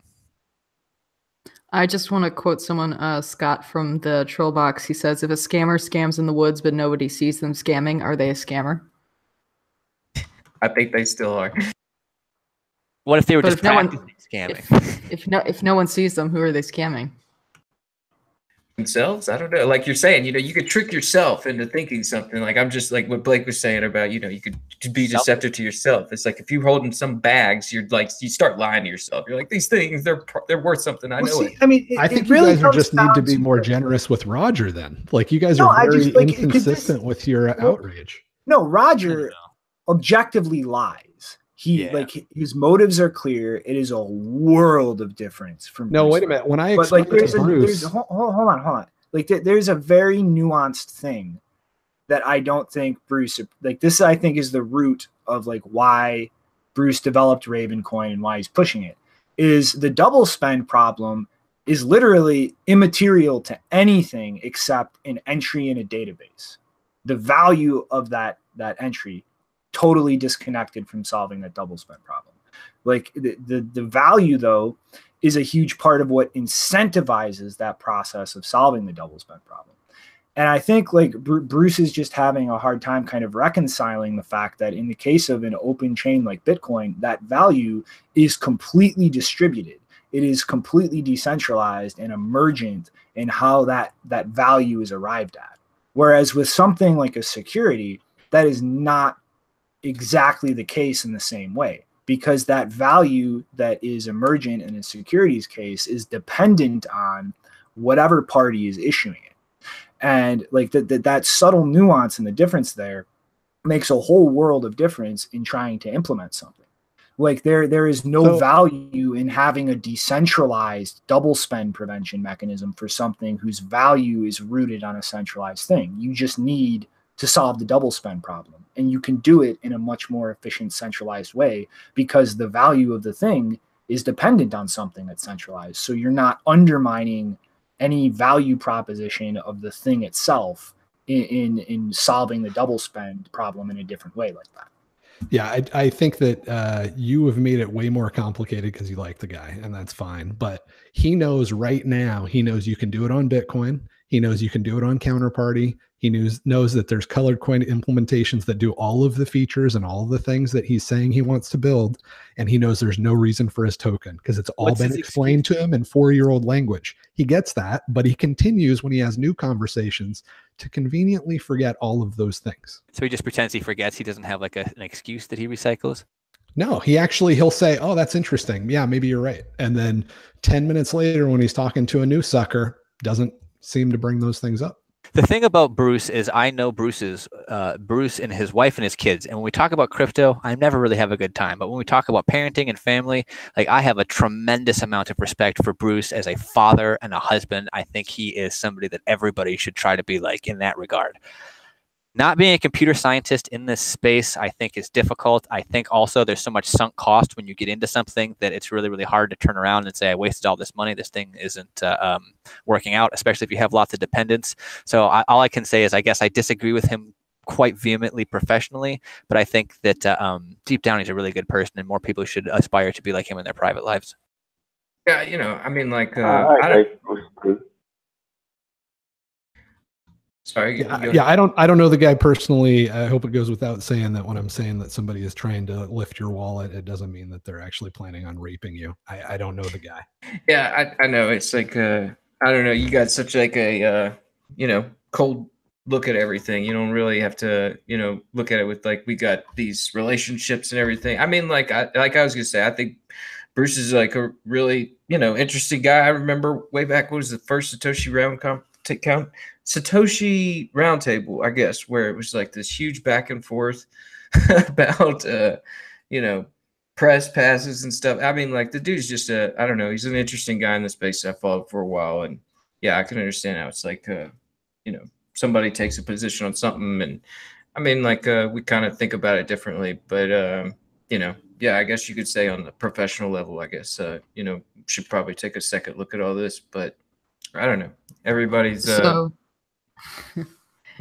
all the direct message conversations, I just want to know, does anyone know why it's called Raven Coin? I have no idea. No clue. Because it's so Raven. Oh my god. Raven. That was my bestest guess. I'm sorry. Did you have some input you wanted to give, Nopar? I wanted to ask, what is Raven? I'm not familiar with that word. It's a bird that is a scavenger, and if it finds like a weak animal, it'll finish it off and then just wait for it to rot and then pick its bones. Also a pretty smart bird. I know. Like a crow. They're like crows, but their beaks are larger. Yeah. Is a flock of ravens still called a murder? Actually, I think that's crows. Crows are murderers. But what's a crow versus a raven? We need a biologist of mammalian. I think it mostly has to do with the shape of their beaks. Ravens have much thicker beaks, and they eat slightly more tough foods. Like they'll eat large carcasses, whereas crows tend to eat smaller animals and trash and stuff because they're more metropolitan. Isn't there a castle somewhere where they take like giant dried blood cakes and they throw them to the ravens because they're always so hungry, and then like the ravens guard the castle? Like way back in the day, that'd be a pretty kick-ass defense system. Like the ravens all going nuts if there's people coming to your castle. That's what we should be talking about. About that one. A flock of ravens is called an unkindness, and telling people to buy Raven coin is an unkindness. Oh my god, that's Yeah, we should start saying, like, if you're saying like your Peach Lightning or your Raven, like, we need to know why you're called this thing. Give us a reason why you're called this thing right off the bat, because we're gonna speculate, like, because yeah, their names are just everywhere nowadays. Mm-hmm. That's one of the things I love about Bitcoin's name. It's one of the coherent things that DeSantis has said before. Bit, a indivisible unit of information, coin, to make or create. So actually minting information. But it's highly divisible. So everybody unfollow DeSantis. No, that's right, man. I'm just kidding. But yeah, it's okay. All right. Is everybody done punching Bruce though? I don't think that we punched Bruce. I think that he's a good guy. I think that he has some fundamental misconceptions about the value of Ravencoin, and it seems like he is unwilling to backpedal, and I think that's all fair. Yeah, I think I can understand it from a business perspective, even though I don't think that often from business.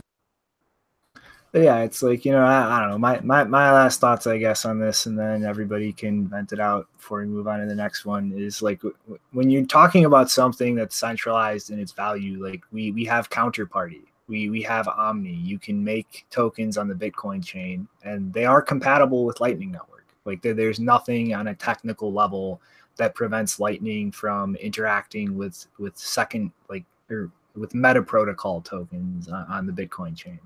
Like there's nothing that prevents side chains from interacting with or utilizing like things like tokens built on the Bitcoin chain. And then to even take that like a step further, like there are other possible ways I could see to peg that into Bitcoin's proof of work without even going directly into a block. Or at the end of the spectrum, like just run a Xiaomi and eCash server.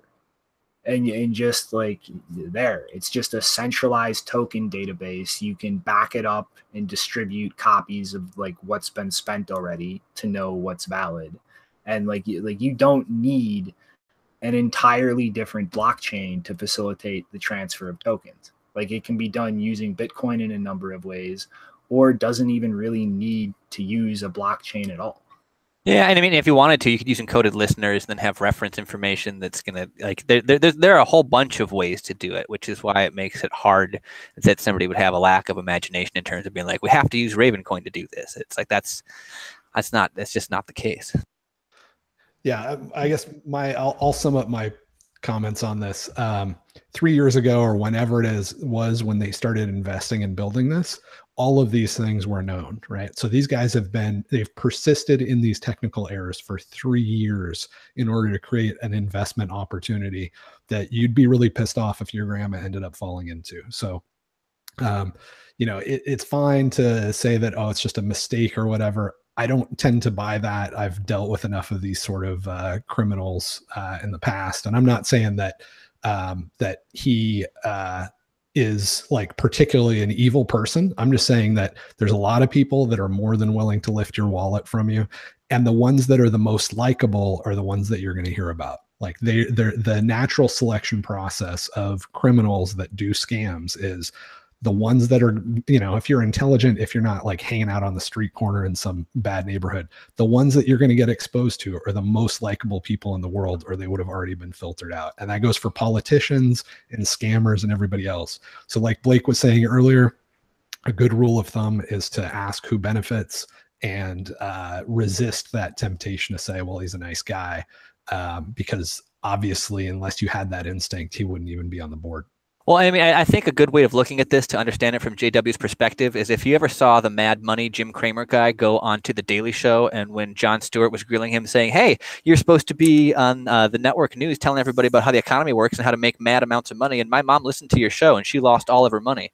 The fuck is the matter with you? And like, I thought that was the exact appropriate way to deal with somebody who has caused financial harm to other people. So when people are scam busting, we may have lots of trolly jokes and stuff to keep things light, but at the end of the day, it is something where we feel an obligation to people that might get suckered into this stuff, and we take it very fucking seriously. Yeah, speaking of that, a different person, the one who was actually behind the whole Minecraft ASIC thing, yeah, No, I've been... Yay.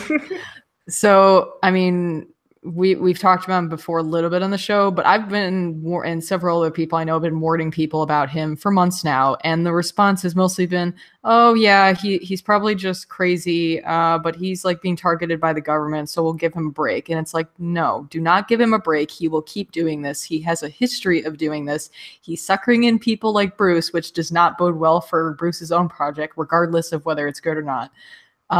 So maybe, for those of you who I have seen promoting Morgan's stuff on Twitter, you should probably stop doing that, because I'm getting really ticked off because I'm having to go around to tell people, do not get suckered in with this guy.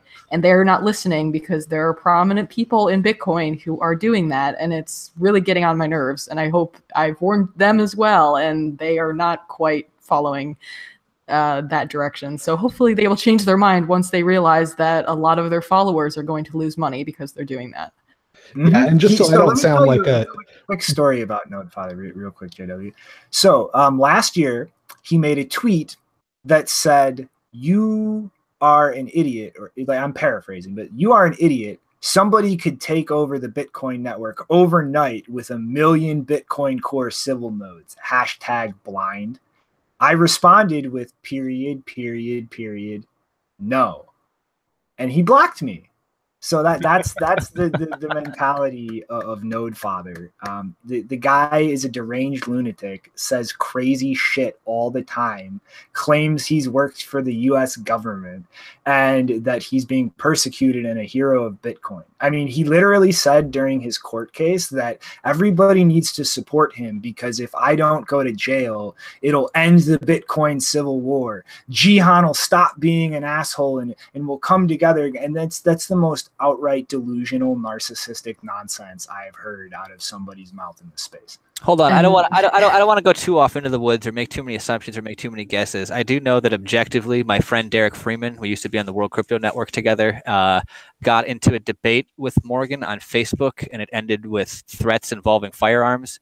So seriously, be very, very, very, very, very careful about the type of people that you start arguments with and really, really get mixed up with, because like that situation was not a good situation. And Derek is a very, very, very brave and nice person. So I don't think that he was super affected by it.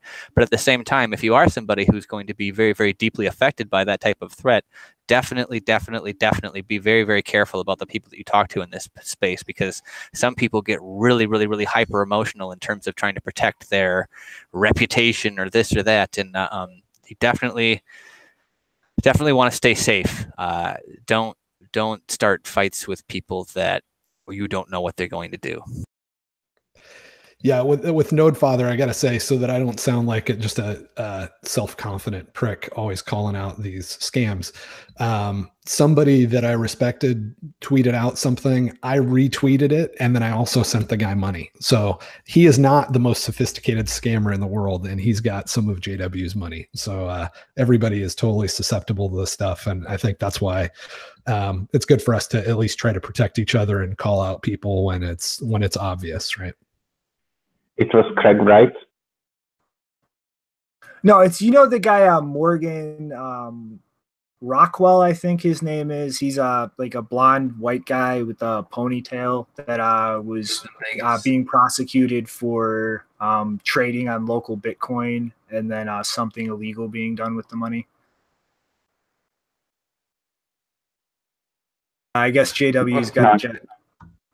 So yeah, sorry guys. All right, see ya. All right, later, JW.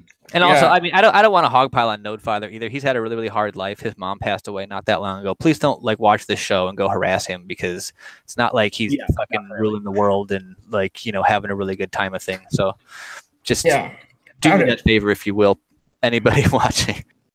Yeah, it wasn't just lost his father. I mean, he went through a series of unfortunate events. His place got robbed, lost his parents. I think both of them within short order. Yeah, exactly what Blake said. Just let's try to protect investors, but have empathy at the same time. Absolutely.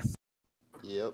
Yeah, I'm not saying dogpile on him at all. I'm saying leave him alone. Do not tell people to give him money. Like he's being dishonest. Yep. Like no one deserves to be scammed just because the scammer had an unfortunate life, and that's sad. I just say stay away from him. I totally agree. I totally agree. I think that he's had a hard life. I don't think that's any reason that you should contact him and give him money. I think he's doing well in that regard. But again, don't try to make things worse for the guy. Yeah, I mean, like, honestly, I don't know much about him personally, but I mean, like, he, built this thing in Minecraft, and like, I mean, like, yeah, it's kind of a joke and everything, but I mean, like, he does, he's doing all sorts of stuff there with technology where I guess, like, he's somebody there, I don't know. To me, it's like, I understand. It's like, you got problems and you think maybe there's solutions, and maybe the solution is to just like run headstrong into a problem to where you eventually get in trouble with it and then cause some sort of conflict to create some outcome that you want. And I don't know, to me it's like it definitely seems like I'm just tired of the whole like destructive path to try and get like Bitcoin into the mainstream. Bitcoin is in the mainstream. We're talking about mainstream articles all the time now that are people in Ripple that are blasting Bitcoin in different ways. Like the SEC and the CFTC are always talking about it now, and not always, but they're talking about it. It's something that I don't know. Whenever I see this like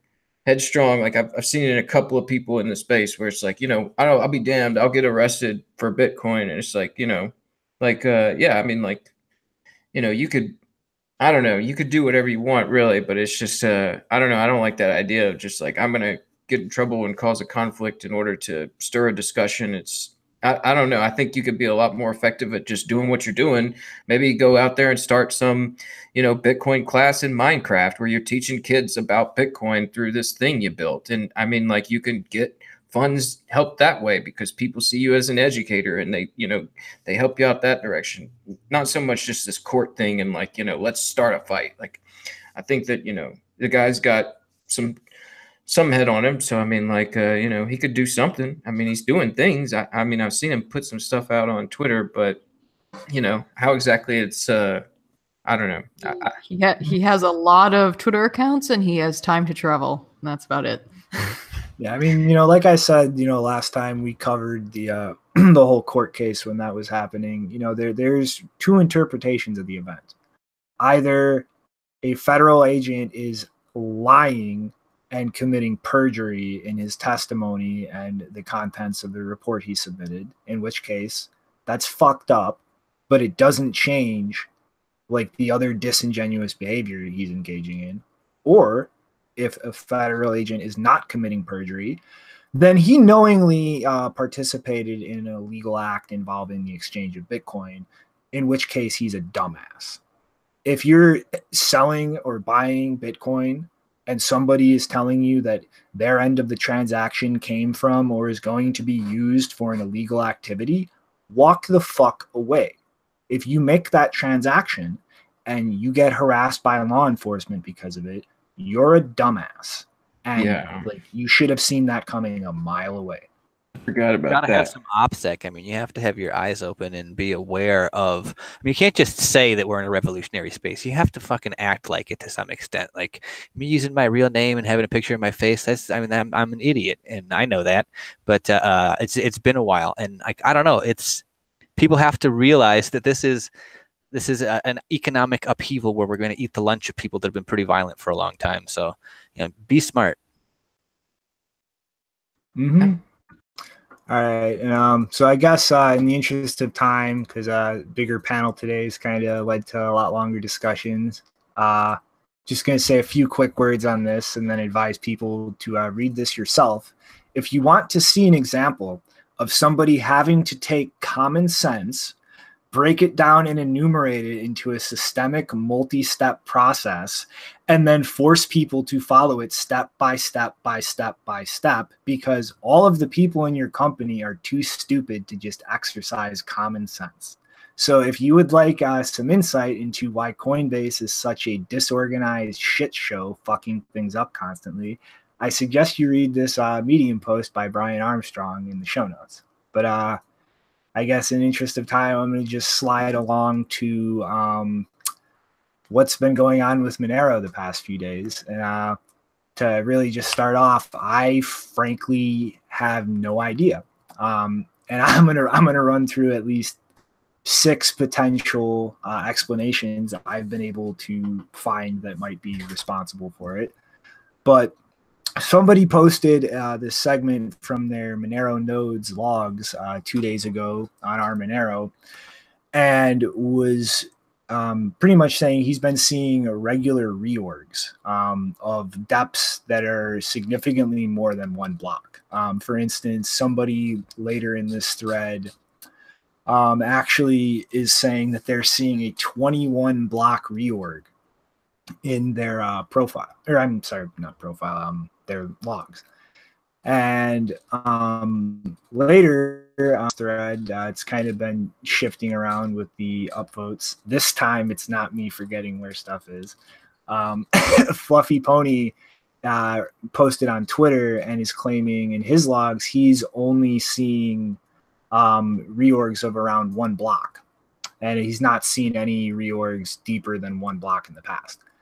And so kind of digging around here, like I found a shit ton of different explanations for this, and I'm going to try to start roughly with like the most unrealistic and move towards like the most realistic. But first is the potential that somebody is renting or has purchased, which would be very economically expensive, a large amount of hash power, and is just brute force reorganizing the chain. And now, as far as this potential explanation, like, there are governments out there that would have an interest in doing so before this network grows to a greater size where it's more unmanageable, like Bitcoin. And despite being a lot less capitalized than a government, Bitmain might have an incentive to do so. After the recent hard fork changing the proof of work algorithm and bricking their ASICs, Monero Classic is only like $10. So compared to the $230 Monero's at around now, the profitability of those ASICs is just in the garbage. And, they might have an incentive to attack the network to kind of set an example of like, hey, if we make an ASIC for something and you fork the network to brick that ASIC or like destroy our investment, we're going to hit you back.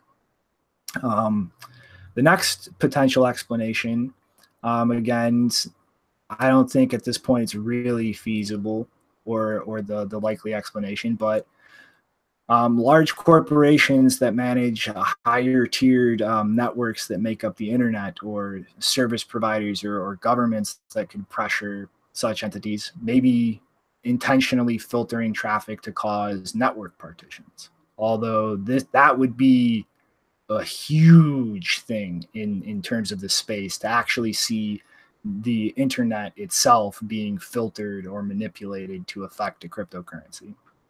A little more likely explanation could be targeted distributed denial of service attacks to kind of knock particular nodes offline that are bridges for significant chunks of the network. And so if you were able to kind of get a decent map of the network, kind of tactically taking out those nodes that are vital to keeping different sections of the network connected. And there actually is in this thread somebody who said for the past few days they have been being DDoS'd from a bunch of IPs in China. And so that again kind of comes back to Bitmain potentially having an incentive to do this, to kind of set an example that like if we make an ASIC and like pretty much throw that investment in the toilet, we're going to hit you back and take retribution.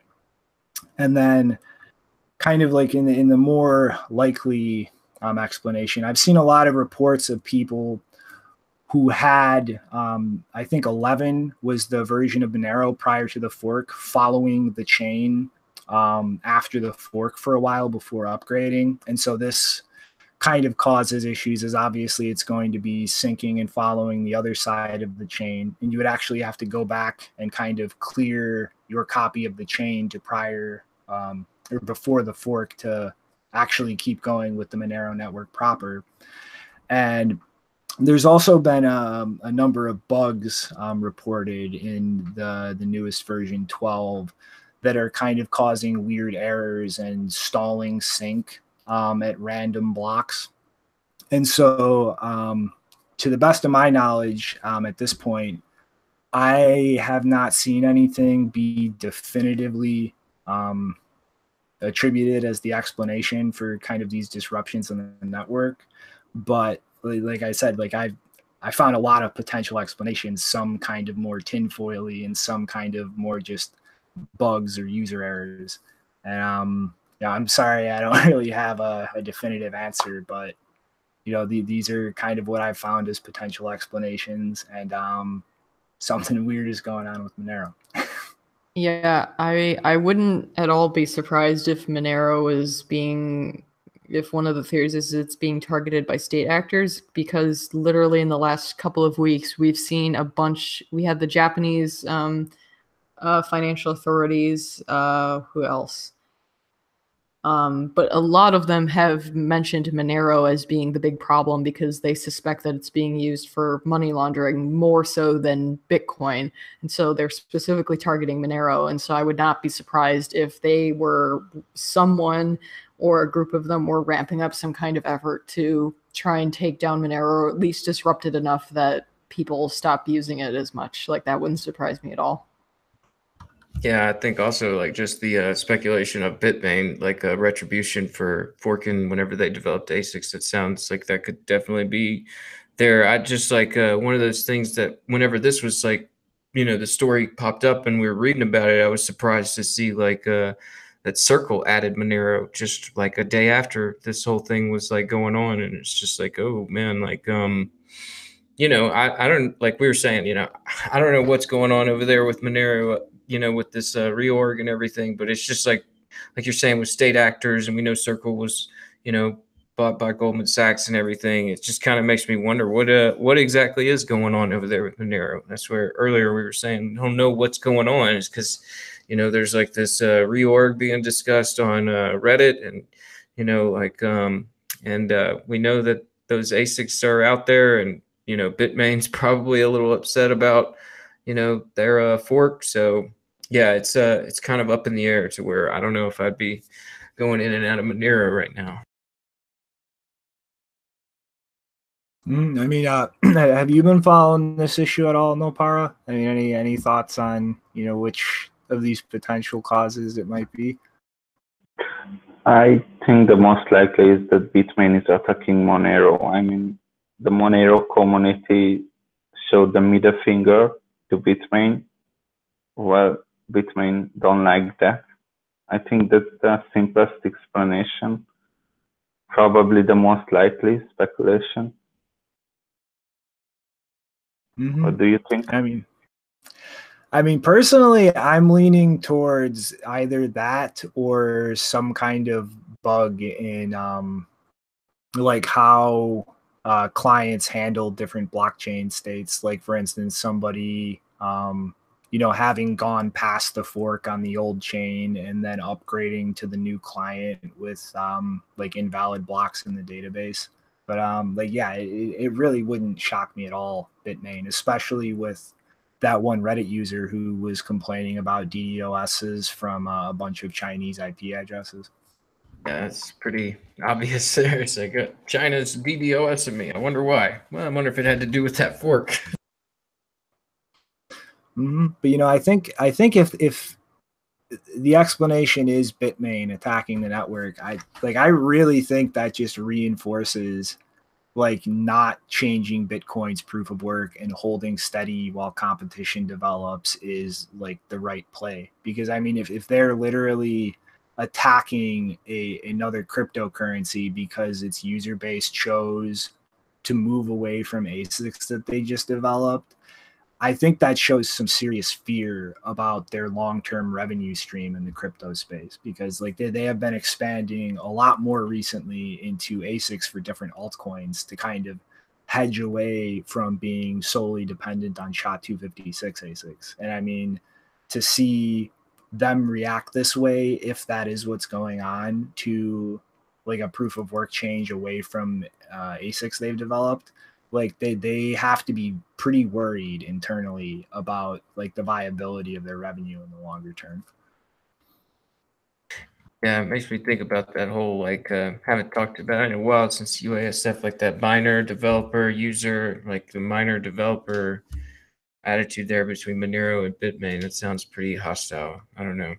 what exactly is going on. But I'm sure, like you're saying, you know, they kind of been branching out their business to these other algorithms, and I guess you know, the developers are showing what they could do, and Bitmain's showing what they can do. It's a back and forth that looks pretty ugly. Mm-hmm. I mean, Acnix, you have any thoughts on this? Yeah, I'm tending to think it's sort of what Janine was saying, just that you know, it's a good scrimmage, it's good exercise. Like we know that these countries, like every country is kind of focusing on their cyber warfare, you know, mechanisms. Maybe they recognize this as something that was a kind of opportune game to play. Maybe, I don't know, or maybe it's like what you said, Shinobi. It's just a simple bug. Plus just a couple of people being pissed off, you know, and but from what I understand, it's probably something more. Mm-hmm. So I guess it's really a nice transition. You know, problems with one crypto note currency to another. But you guys ready to jump over to the Bytecoin news? Yeah, what's going on there? So they just recently actually published a official statement, but I'll kind of run through the previous stuff before I get to that. So I think yesterday or the day before, Bytecoin was listed on Binance, which is something the community had kind of been pushing for a while. And so it pumped like crazy and volume shot through the fucking roof on the network. And then the network ground to a halt.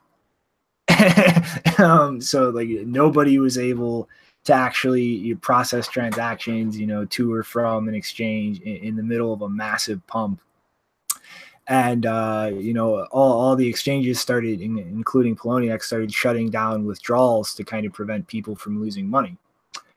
And if you go check out the subreddit, it's literally just all people screaming like that we just got scammed, like that this is a pump and dump, like we were scammed, like, you know, something was messed with in the client, and then after, you know, the listing was announced and it started pumping, the network was brought down so people couldn't send their coins to an exchange and sell, while insiders, the developers, would have been able to kind of position their coins ahead of time, having prior knowledge to it, and sell into the pump.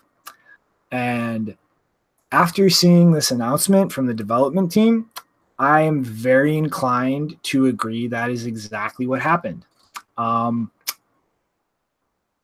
User load on the network shot up because of the announcement, and there was a bug because of the network's instability. The bug is what caused the issue. That's pretty much all they've said. Like their official announcement is there was a bug. The bug is why the network was unusable. They haven't gone into what the bug was, what caused it, like what they're doing or have done to fix it. Just a bug. It's the bug's fault, guys. Sorry. And I mean, for a little bit of a prior history on Bytecoin, this coin, I'm not really sure if these are actual developers that this announcement came from, because for a very long time, this coin was flying completely without a development team. Like it was just out there. Nobody was maintaining it. Nobody was working on it. It was just another one of the crypto note coins on all the altcoin exchanges. And actually, when Fluffy Pony and the Monero team found the inflation bug in the crypto note protocol, Bytecoin was the only coin that was not patched right away because there was no developers, and it actually pumped like crazy on the exchanges after the bug was announced and announced as having been fixed in all of the other crypto note coins, despite the fact that you could pretty much print money out of thin air now. And like, I just have a very hard time believing that some legitimate development team has chosen to go work on Bytecoin, and actually try to revive this project, rather than a group of scammers found a coin that was still trading and with liquidity and just decided to pull another scam with it. I mean, to me, that just seems like the most likely explanation at this point. Yeah, that sounds pretty likely. I mean, like you were saying, I mean, that inflation bug, and I mean, it's just sort of sitting there for somebody to take advantage of it. It's just something where I don't know how much I was looking at this. It like happened right after this whole Monero stuff came out, and I know that Monero was a fork of Bytecoin, so it's just like, man, I wonder if this is just like an attack on all levels of crypto night, or or whatever. Just looking at it, it's like, how's this thing going on? But I mean, like, yeah, Binance, and you could just create money out of thin air. I'm sure, like, that definitely got taken advantage of. I wonder if it's just like got anything to do with the same guys working that Monero thing. I don't know. It's just like definitely one of those things that just sort of shows like how, yeah, I mean, there's not much in the way of protecting these older coins, and somebody just taking control of it and running wild with it. So, yeah, I don't know. Bytecoin, what are you doing with that thing? I mean, Janine, Act, Nopara, you guys have any thoughts on what I think is an obvious scam? No, I actually wanted to ask, but you explained it already, because I didn't understand that. Why is this coin still alive? I mean, yeah, it's just a worse Monero without confidential transactions and without who's doing this. But as you said, no one, at least we don't know, fake development team for pump. Yeah, I imagine, it also kind of picked up that, I think it kind of picked up around the time where it was like everybody started talking about privacy coins and and like people knew it's like Bytecoin's this, like Monero's a fork of Bytecoin. Maybe we go back, and yeah, I mean, it looked like a good, I guess, opportunity for someone to take advantage of. Yeah, it's a very 2013, 2014 thing, right? Hey, you got something to say, Nopara? Yes, I wanted to say that crypto note without confidential transactions is like Dash,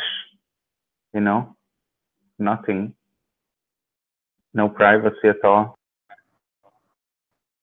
And so at that point, like, what the hell's the point of it? I guess heavy speculation and take advantage of some greater fools. I just think pretty much once a coin is created, it doesn't really die ever. It just keeps going one way or another. Ugly mess later down the road. All right. So I guess we ready to move along to the next one? Yeah. Where we at? So, with the upcoming hard fork on Bcash, I'm sure people have been paying a little more attention. There was a bug apparently in the latest version of Bitcoin ABC to trigger the fork that would have caused a network split if a miner had created a transaction with a specific SIG hash flag. And, it's not really, the big part of the story. Like, there's a bug. It could have caused a chain split. They patched it. But it's kind of interesting how they distributed this patch. They privately reached out to miners. And then the few miners they couldn't reach, and personally, my own speculation, but I think that's bullshit. I think they could reach all the miners, and that was just added in there to make it seem like all of the miners are not in a small room where this development team can just hand them things and they blindly do it. But and distributed this patch in private to the miners, and then made this announcement and are advising everybody to upgrade. But like this just seems like a complete cargo cult miming of sound development practices. Like this should have been rolled out everywhere. They should have like done their best to kind of just like hide this. Like not make this bug known, maybe quietly reach out to wallet developers and have them push updates to not have users creating transactions with the SIG hash flag. But like to just like it's like this attitude that mining nodes are just the focal point of everything and nothing else matters is frankly ridiculous. Because I mean, like, you know, reaching out to this group of miners and just having them patch it, what's to stop somebody from outside of that group throwing some hash rate at the network and then splitting it, having that upgraded? Like, you know what I mean? Like this is out there, it's known. There are still a large number of non-mining nodes on the network that have not patched this. You could cause a chain split. I mean, it's just like, it just seems like security theater. And then to see people like Jimmy Nguyen on Twitter praising Bitcoin Cash's quick response to a vulnerability found. I mean, it's just pantomiming and not actually, you know, following through with best sound practices. And I mean, it's like just the fact that their attitude was literally just contact the miners in private and push this. It's like, it's a joke. Like, this is a completely centralized system. Like, it's, yeah. Yeah, that's the way that they push that out. Does kind of just reek of centralization. Like, yeah, here's the patch, we got it. You guys install it. We're good to go now. Like, but you know, I'm just like, yeah, this is one of those things where I guess we're like learning that, you know, once you start splitting off and doing your own thing, you're going to run into problems and you're going to be, you know, judged all along the way as far as like, you know, there's a best practices way to do things. And then there's the way you're doing things. And, you know, you're going to be held accountable for that. And, yeah, so I don't know much about the bug or nothing, but, yeah, it does just sort of show like, you know, those miners are pretty close by and they know who has them. So, I mean, yeah, it's pretty obvious about the centralization of Bitcoin ABC and Bitcoin Cash and something we know. It's just like, yeah, further evidence of it. But you know, this is Satoshi's vision. This is exactly the way how Satoshi developed Bitcoin in 2009. He 51% attacked the network all the time because there were 5 people on the network and he ran the most nodes. So he fixed the bug and he updated his nodes. Oh man.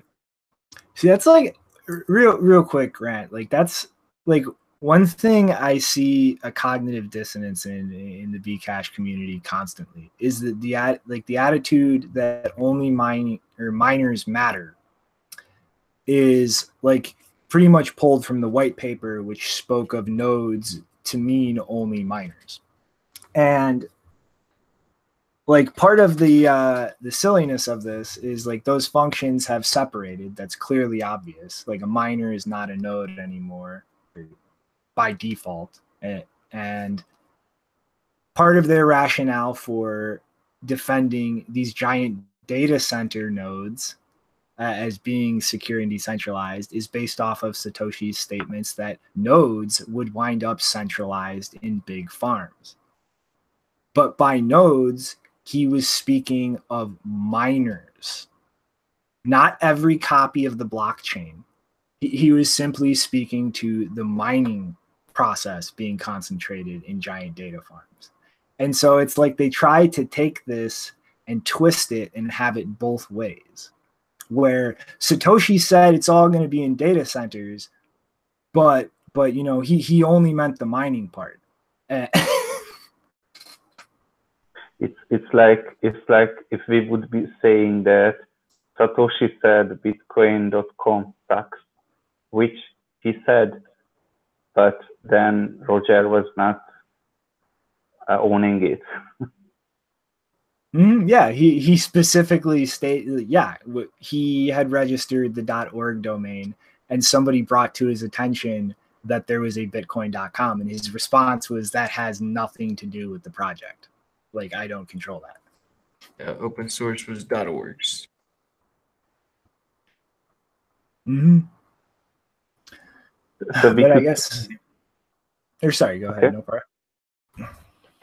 we could turn this, that Satoshi was talking about, Roger, that would be the equivalent of what they are doing with their, I don't know, cherry picking something and try to translate it to something that they would like, what their political motivations are convenient for them. Mm-hmm. Yeah, it's like he said the site doesn't have anything to do with the project, not Roger Ver, even though he owns the site now. But I don't know, Ak, Janine, you guys got anything to input before we try and breeze through these last three stories? Yeah, I find it disturbing how little respect there is for, you know, the secure software distribution model that has been developed with Bitcoin. Like, that's not being followed at all here. And I think that's, regardless of which coin you like more, I think that's something that people should care about. And they should care about the fact that the developers care about it. And so if Bcash developers don't care about it, I think that's one of the biggest threats to their project. You know, that's actually, I had not even thought about that. They're not using the Gideon build process to distribute the binaries, are they? Yep. So that you can replicate and make sure that, like, you know, you have 12 people compiling in the exact same, like, operating system environment so that things come out the same way at a binary level. And then, you know, if anything goes wrong, you see, and you can make sure nothing slipped in there. They're not doing that. Like, I hadn't even thought about that. I think you are not being fair now. I mean, come on, Bitcoin Core is a huge project with thousands of developers. They have two that, I mean, small projects have to make compromises. I'm not using that. The process is what Bitcoin Core is using because, I don't know, we are two developers, two like Bitcoin Cash developers, and yeah, that's just different scale. Yeah, I mean, if their like, project is that would also be a point against them, is that their project is so small, there's so few people using it that they don't even need that kind of security because no one cares about it, whereas people care about the security of Bitcoin and making sure that the software integrity is sound. So yeah, that's true. I mean, it's kind of a point against them either way. Like, you know, if you say that they should be using it regardless if they're not using it, but then you're saying, oh, it's fine because they're a small project, then that's also kind of that's not a good sign either. You know, also, like, I want to point out, Nopar, is like you're working on like applications on top of the protocol. Like, you're not actually like pushing out yourself with two people the software that implements the protocol itself. Like, they are. And so, like, whether or not they have a smaller team or not, like, there's a world of difference between something that sits on top of that protocol and the protocol itself, as far as like how much you should put into making that distribution process as secure as possible. And yes, they have less developers, but like, they should be able to find enough people to at least have some degree of a redundant Gideon build, not just like Dead Elnix compiles the binary on his desktop without checking anything and then just sends it off to all the miners. You know what I mean? I know. That was my point from the beginning, actually. I just wanted to hear your reaction. I can be tone deaf sometimes. I was laughing with you, and then I was like, oh man, he's, you know. But yeah, it's definitely, yeah, sure sign that there's not too many people moving around that sort of R&D before they push something out. Oh, when I get in serious mode, I've got to be super serial.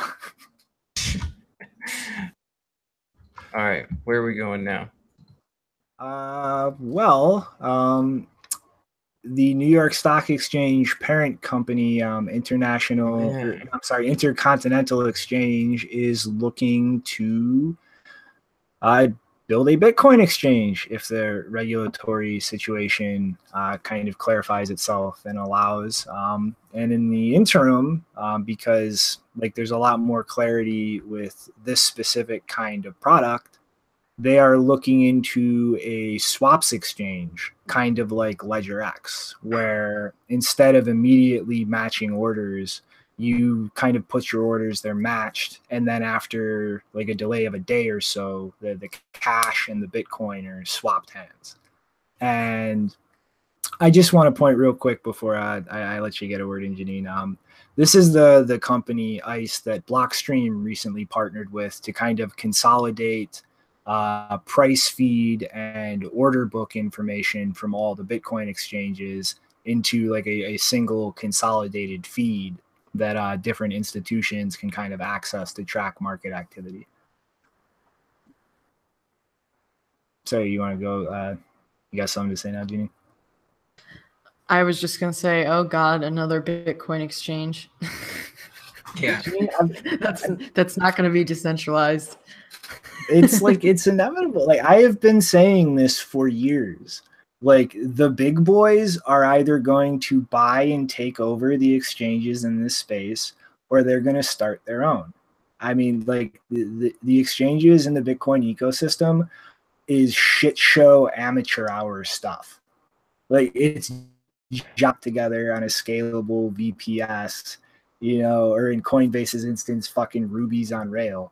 Like it's not like that is not how you build an order matching system that scales to billions of like updates a second, that scales to like the level of capital you need to really facilitate the trading of an international global currency. And like groups like, you know, the NASDAQ, like ICE, the NYSE, they've been doing this shit for decades. Like they know what they're doing. They understand the complexities of the system. They understand how to structure communication.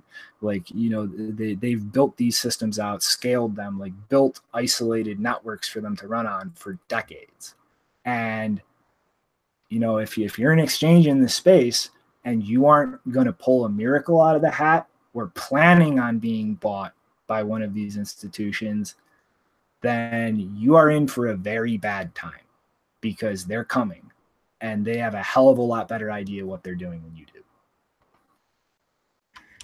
Yeah, it's like you know, yeah, that's just like kind of expected, I guess. Like, you know, Goldman Sachs, they were opening a trading desk, and like, yeah, it's just I don't know, it's just such a big difference from last year to this year. I'm thinking about like last year they were trying to get this ETF approved, not, you know, and it just like it fell short because of all these, you know, legitimate investors and some legitimate avenues, traditional avenues to get in. And so, yeah, I mean, it's not too surprising we're seeing all this after those futures, and we're going to probably, yeah, start to see, you know, Wall Street Bitcoin trading desk real soon. And yeah, I guess you could say like a long run that was kind of expected. So yeah, I imagine some of these exchanges were planning for that. If you weren't, then you might want to start thinking about it. Mm-hmm. I mean, it's like, you know, it really just shows like Bitcoin can't ignore the world around it. Like, especially as far as the legacy financial system goes, like they know how to do a lot of things that are necessary to be done when dealing with finance that upstarts in this space don't. And I mean, like as much as we do bring something radical and different and valuable that they don't know how to do, there's still a hell of a lot we don't know how to do.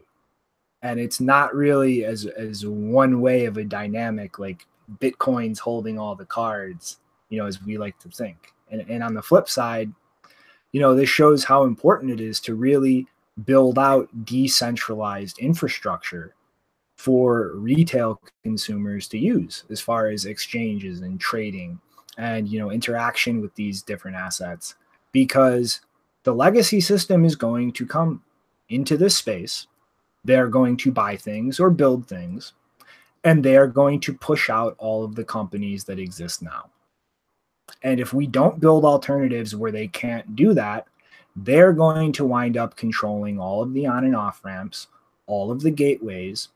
And without decentralized alternatives, there's really jack shit we can do about it. That's not gonna happen, man. We got decentralized exchanges coming, man. I think that's gonna happen before I think the full on takeover of on ramps, off ramps. I mean, there might be a short window of time where, you know, these things are getting gobbled up and, you know, they're still not, you know, easy on ramps, but I don't know. Well, I think those things are for sure in the pipeline where that's gonna be the next step as far as like you know, traditional and non-traditional with Bitcoin. Mm-hmm. I mean, like we're seeing a lot of work in that area. Like Bisq, you know, I've never used it myself personally, but a lot of people I know have, and I've heard a lot of good things about that. And I mean, you know, obviously there's still scaling issues as far as liquidity goes if the amounts moving kind of scale up, but it works pretty good for like a retail consumer being able to take some chunk of a paycheck and go buy some Bitcoin with it.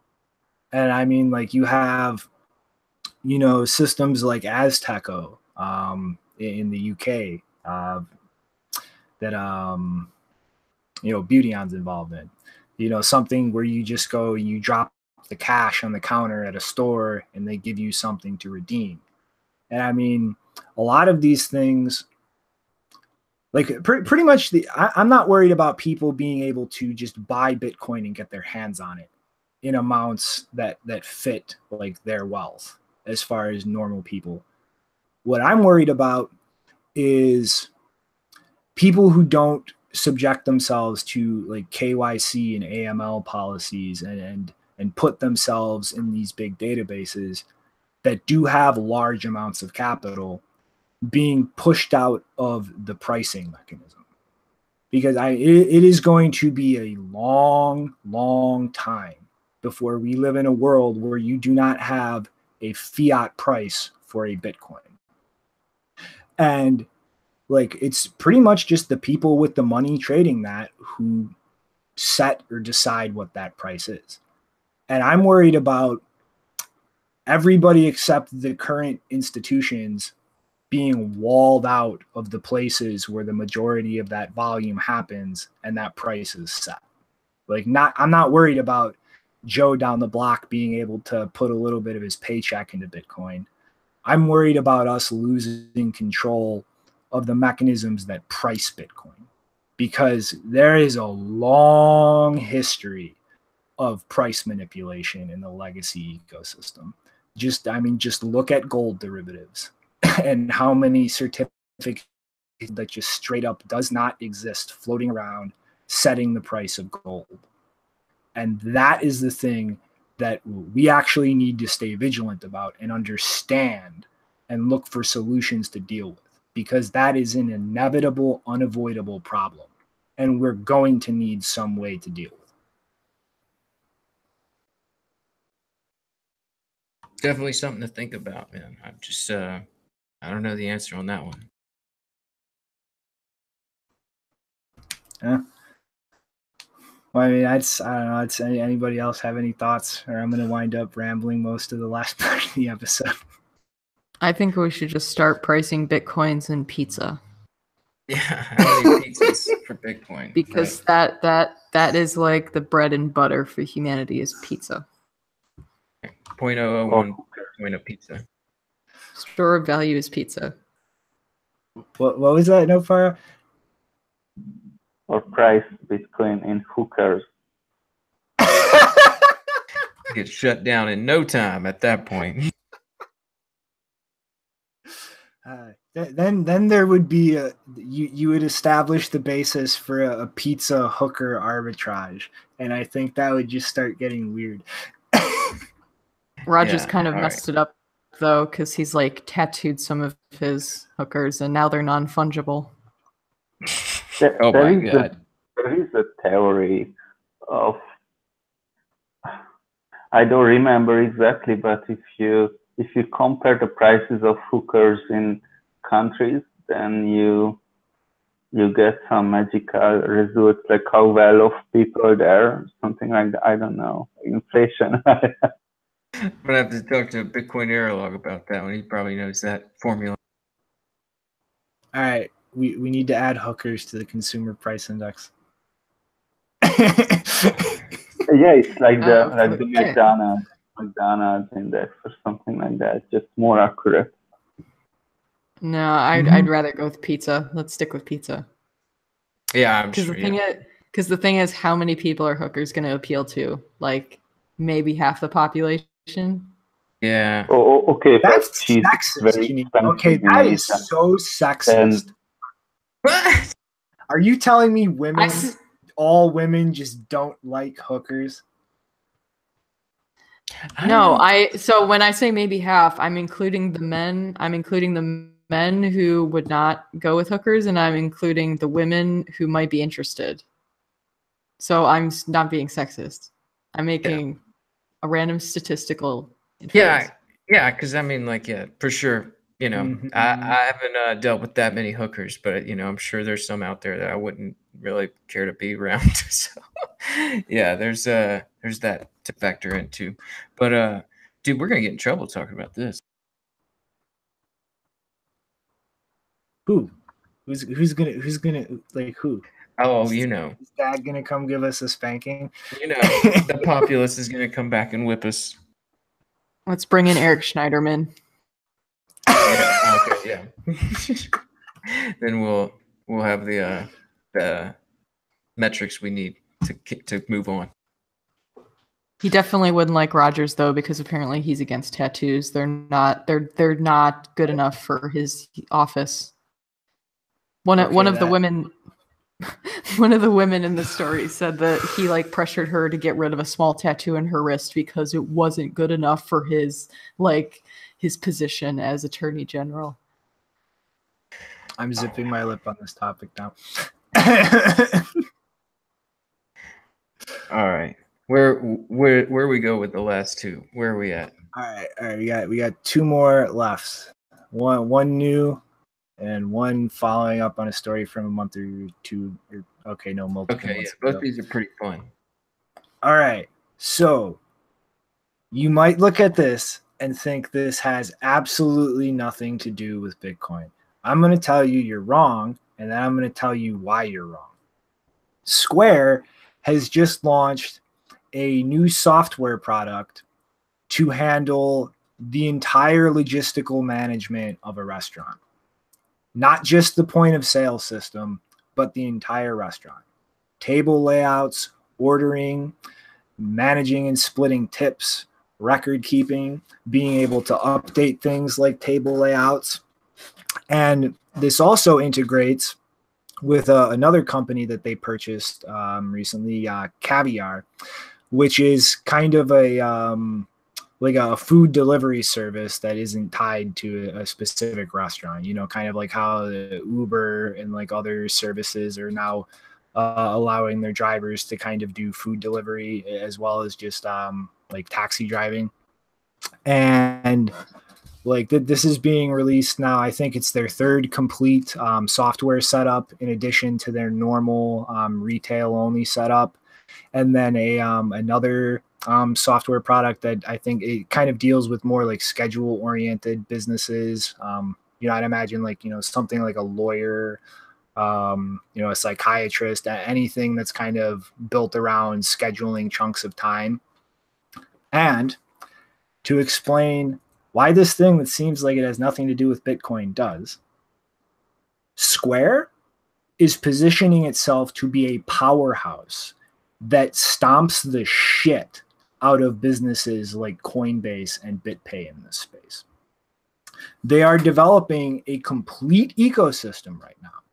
The Square Cash app allows you to buy, sell, and withdraw Bitcoin. You cannot yet actually deposit Bitcoin from outside of the ecosystem, but I expect that to come in time. It seems like they rushed the beta out to have like some kind of toe in the space as fast as they could. And they're also with the main business Square, a gigantic merchant processing company that's global in reach. And so like if you look at the fact that, you know, Square Cash is now moving into being a Bitcoin on and off ramp. Jack Dorsey has invested money in Lightning Labs and is planning and working on integration of Lightning.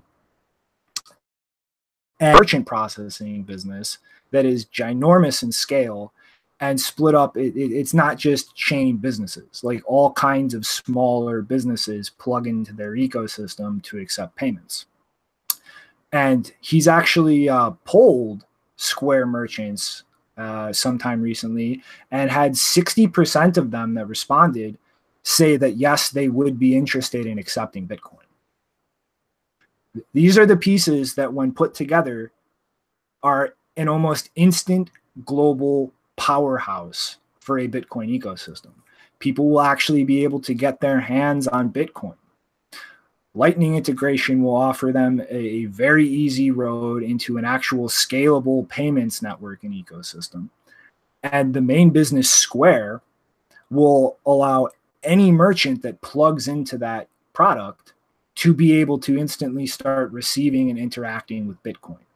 And it seems, you know, very clear with this latest software release to help manage restaurant businesses that they are not only interested in just the payments aspect of businesses, but actually providing general tools that help streamline and organize the entire business, and to make these available for smaller businesses to allow them to be more viable logistically against major corporate players. And I mean, if these pieces do get strung together like this is going to eat Coinbase and BitPay's lunch, like practically overnight. Like, this is all of the pieces to get people into this ecosystem and facilitate actually using it in real commerce in a scalable way. And it's all just sitting there waiting for the bridge pieces to get built and tie them all together. I say we get together, we build a Bitcoin buffet, and then invite Warren Buffett to eat his lunch. It's yeah, I could definitely see Warren Buffett spitting that food out the second that he realized it was purchased with Bitcoin, but thinks it's rat poison. But I think that's yeah, this is awesome development from Square, and like just creating the whole, like you're saying, the ecosystem is there put together. It's, you know, it's like where the industry is trending as well. It's just like, you know, I don't know, there's more and more pizza places around here that don't deliver. You got to hire a delivery place to come pick it up and then deliver it. So I mean, like, that sort of seems like that's kind of the new thing now, where there's delivery services and there's restaurants. And so, yeah, it'd be really interesting to just sort of tie it all together and add sort of like Bitcoin and Lightning as the payment mechanism. It really does create a nice little ecosystem for people to eat some good dinner at home with Bitcoin. Won't be Buffett though, or buffet. Old Country Buffet is one of the greatest restaurants that exists in this awesome country called America. Any of those buffets I'm just like, stay away from them. Dude, are you kidding me? Okay, I haven't been in literally years, but you paid like for a reason $4 and could just pile bacon onto a plate and eat as much bacon as you can stuff in your stomach. They are the greatest places in the known freaking universe. Yeah, I don't know. Every buffet I think I went to, it's like one of those memories where it's like I have this memory of it, you know, being good, but then like just this awful feeling afterwards. So I don't know. I stay away from the buffets. Yeah. So, man, looks like we can't shake this hooker index thing going on in the chat. Blake's still around, man. It's a life of its own now. That's how memes work. Okay. It'll live or die by its own merits. Great job on that one. All right, let's keep moving. I think we should open a restaurant. Maybe instead of Bitcoin buffet, it should be War in the Buffet. I don't know, like yeah, buffet. I'm just thinking like that's some name I don't know of. There's Jimmy Buffett, you know, he uses the same name, Jimmy Buffet. They cheeseburger in paradise, dude. So I don't know where that comes from, but maybe it's French. Should be pronounced buffet. It's French, but it's probably like Americanized, you know. I don't know. Yeah. Yeah, it probably is, but it's so disappointing because it's like such a fun last name to be like Buffet. Buffet of BS over there. All right. So ready for the grand finale, guys? Let's do it. Grand finale. Instead of a breakdown of the SEC hearing on Ethereum and whether or not it is a security, we have nothing because it was complete bullshit. There was no meeting. Like Wall Street Journal told us, man. And this is like, you know, I gotta, you know, shit. Like, you know, we didn't catch this. I'm gonna pass the blame around by saying almost nobody in this ecosystem caught this. But like, this was a very cleverly done thing. Nobody even knows where this like actually originated from, but somehow the comments that actually did happen in a hearing, that there was not some kind of like final decision on this matter or anything, were combined with this bullshit hearing in an article, and they just kind of got blurred together as like these comments have happened in a hearing, and now there's going to be a final hearing on the matter on May 7th, and it's bullshit. And pretty much like they literally kept this going, and to me, like this was an obvious attempt at market manipulation, but they literally kept this going up till that day and actually started posting and providing links, because the hearing was claimed to be May 7th, 10 a.m. They linked to this old hearing from February, because in the lead up before the hearing actually started, this is the only thing displayed. Just hearing on oversight of virtual currencies begins at 10 a.m., which is what was claimed in the fake news. And like nobody really caught on to this until it actually started, and they started discussing like price, and people, oh, that's not what the price is. And, oh, this is an old hearing. And so, yeah, I mean, shit. We got by fake news. But, you know, it was the Wall Street Journal. It's one of these things where it's like, you know, where it's like when somebody puts out something like the New York Times or the Wall Street Journal, you think they're doing their research and their due diligence. So, you know, we report on it. It's one of those where, yeah, you can't trust even the people that are supposedly trustworthy. I mean, like that's something I guess we should know, but it's one of these where it's like you're producing a podcast. It's hard to go back and double check everybody's source material and make sure that it all adds up. I mean, it just, I don't know. It was one of those where everybody was biting on that story for sure. And it does look like it, I guess, you know, was just a piece of FUD, but I don't know. It did get the entire community sort of discussing just like the idea of that even happening. Like what, you know, we had that whole conversation about securities laws last week or last episode. And, you know, it just gets us talking about whether or not this thing should even be before the SEC and whether or not we should be handling this as a community or it's even a capability of us to do this. So even though it was all FUD, it did get us to start talking. Go ahead. Even if you Google it today, Ethereum SEC, the news, there is nothing about that, the hearing, there was no hearing. There are a lot of news about the hearing, you know, what didn't happen, that how it's going to be. So you cannot even check it, except if you go to Reddit and you go to the SEC website and check if there was any hearing, and there wasn't. Yeah, in my defense, I don't even remember talking about there being a hearing, so I apologize for anything I don't even remember saying about it. I really don't even remember this being a topic. All we really did was just say like this is coming up, so we'll see what's going to happen. But I mean, like, it was all in the discussion. Like, really, sometimes I don't know. Sometimes things get through. Like, sorry. I hope you know you actually listen to me constantly screaming, "Don't go trade things based on things we say." And if you did, I'm sorry, but please don't go trade off things we say on the show. I guess regardless, if a whole bunch of people get scared about the fact that the SEC is holding a hearing about Ethereum, what does that say about Ethereum? Yeah. It was one of those things where it's like it just all kind of added up to where it's like that ETHCon crazy video of the Badger dance popped up like right when they were talking about doing this. It just sort of seemed like even that community in ETH was like sort of like preparing, trying to distract or whatever.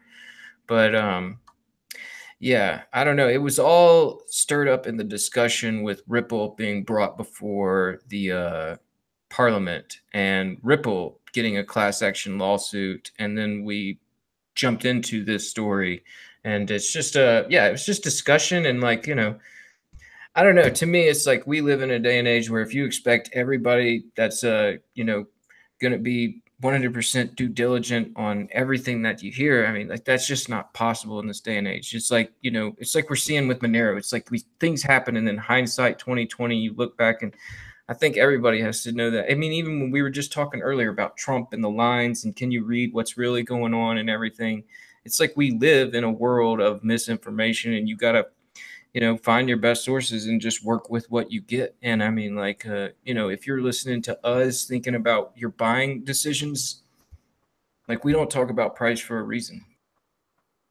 Mm-hmm. I mean, even if you do 100% due diligence, like nobody's perfect, like things happen. So, I mean, yeah. But I guess, you guys ready for the last story? Yeah, I was going to say that wasn't the final story, right? We got one more. Oh, I'm waiting for the thoughts time.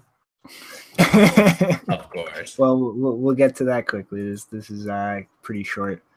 So I kind of just, I was scrolling through the interwebs before I passed out last night, and I just kind of stumbled across this.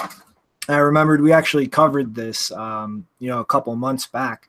There was a Russian citizen who was going through a bankruptcy claim, and the court pretty much ordered him to disclose his Bitcoin holdings, but after he did, kind of ruled that it would not be considered assets under the bankruptcy proceedings because there's no real kind of legal clarification or definition of Bitcoin in Russia. This was recently appealed, and the judge has pretty much decided that the Bitcoin will be classified or like categorized under his property in the bankruptcy proceeding, and he will be forced to hand them over to the person he owes money to. And this is kind of the first establishment of any kind of legal precedent of like what Bitcoin is and like how it can and cannot be handled in Russia. And even though there's no explicit laws passed right now, this precedent at the bare minimum at least like establishes the precedent of Bitcoin being property that one owns. So from this point on, like any kind of challenge over somebody's possession of Bitcoin, like it's going to have to deal with this precedent that it is somebody's property. Like you can't just try to argue some nonsense like you don't really own it, based on the entire managing private keys mechanism and the fact you don't actually have like Bitcoin anywhere. Like this kind of establishes it as like somebody's property and somebody's valuable property, more importantly, so that it will be cataloged. It will be considered as part of somebody's net worth in any kind of financial legal proceedings that involve like going through assets that you own and what they're worth. And so I just kind of wanted to touch on this and, just mention, this pretty much reversed the entire decision in the last case that we covered. And I think this is going to kind of force Russian legislators to kind of start considering how they're going to classify Bitcoin and what kind of things it's going to be required to comply with, because otherwise, like, they're just going to have no control over what precedent gets set in a court. And then they're going to have to deal with that precedent in any future attempt to kind of establish any, regulations or legal standing or definition. I was listening to Blog Digest for a long time, and I always hear you talking about precedent.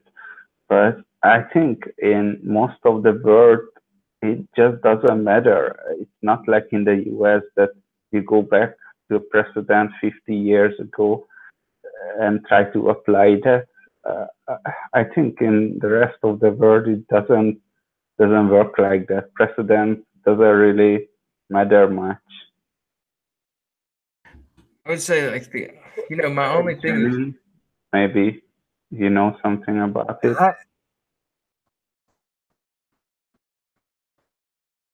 Sorry, but yeah, I know it's not the case in a lot of the world, but it is like it's still something that is going to have to be considered in some way.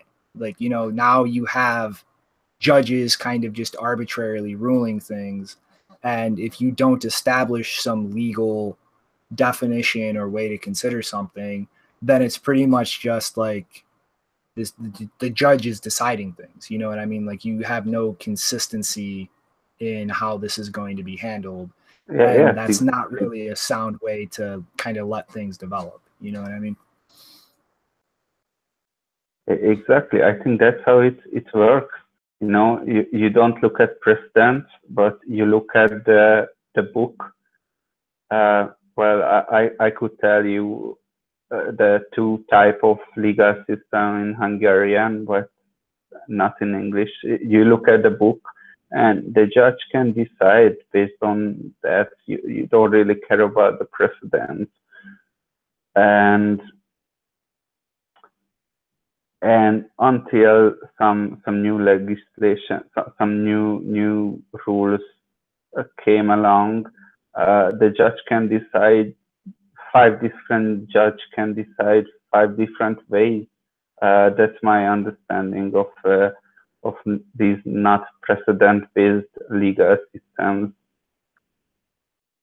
They definitely can change their mind over time. It's one of those things, though. Like, I'm reading this, and like just like the language that they're forming here in Colorado, they're like writing some legislation to try and just come up with some formal guidelines for all this stuff. And we're starting to hear a lot more virtual currency. Like, it feels like that's just something where, I mean, like, I don't know. I mean, like, the precedent really is, I mean, to me, it just shows that like, the Russian state is saying that Bitcoin does have value. And so, like, we'll probably see a lot of states that, I mean, like, I think that everybody's agreeing with that after the price rise of last year, right? It's like the people want their taxes from that money, that price rise. And so people are starting to say, like, you can't just have Bitcoin holdings and not claim it. We got to know that you had this. And they're just like coming up with these standard practices to get, but you're right. I mean, like, it could be 5 years, another judge comes in and tries to say, well, this was interpreted wrong and I'm going to reinterpret it. And that can happen, but it's like, usually there's strong social mechanisms to try and like keep those precedents and language in place. But it definitely is up to the whims of the political winds. I mean, if somebody wants to change that or not. But it's, like I said, I think this is going to kind of make the legislature in Russia really think about like how they want this classified and handled legally, because this is showing now, like, if they don't define it, then judges will start doing so. And that's not really like a kind of a tenable way to let that evolve when you have a lot of businesses trying to move in this space in Russia. Like, you need some kind of consistent clarity they can count on when they find themselves in front of a judge. Yeah. But I like you're saying, though, no, it's like not legitimate courts. I mean, one day we'll have legitimate courts, and like maybe these things will actually mean something. Mm-hmm. I don't know. I guess that rounds off today's extra long digest. Who's got some final thoughts? I have Janine's loaded. I need some from the rest of you. Yeah, so this is kind of a nice bridge because the last story was about Russia, but there was a lot of chatter on Twitter between Vitalik and Bitcoiners, because Vitalik was talking about Bitcoin maximalism and the pros and cons. And one of the things that I thought was interesting was that he said that maximalism was oligarchic rent seeking, which isn't even, as someone pointed out, that's not even the correct usage of the term rent seeking. But I just find it interesting that he's accusing Bitcoin or Bitcoin maximalists of having an oligarchic structure when he has literally, you know, I mean, he's right there. He's right there in the picture. That's an actual oligarch, buddy. Can't question his definitions. He's Vitalik. He's smarter than you. Yeah, so I just thought this was funny. I mean, because there was a debate about some kind of meeting that a bunch of Ethereum companies went, and they initially, I think it was Francis who initially misquoted it as being like a private meeting, and it was a secret meeting. It wasn't a secret meeting; it was a private meeting, but it was live streamed.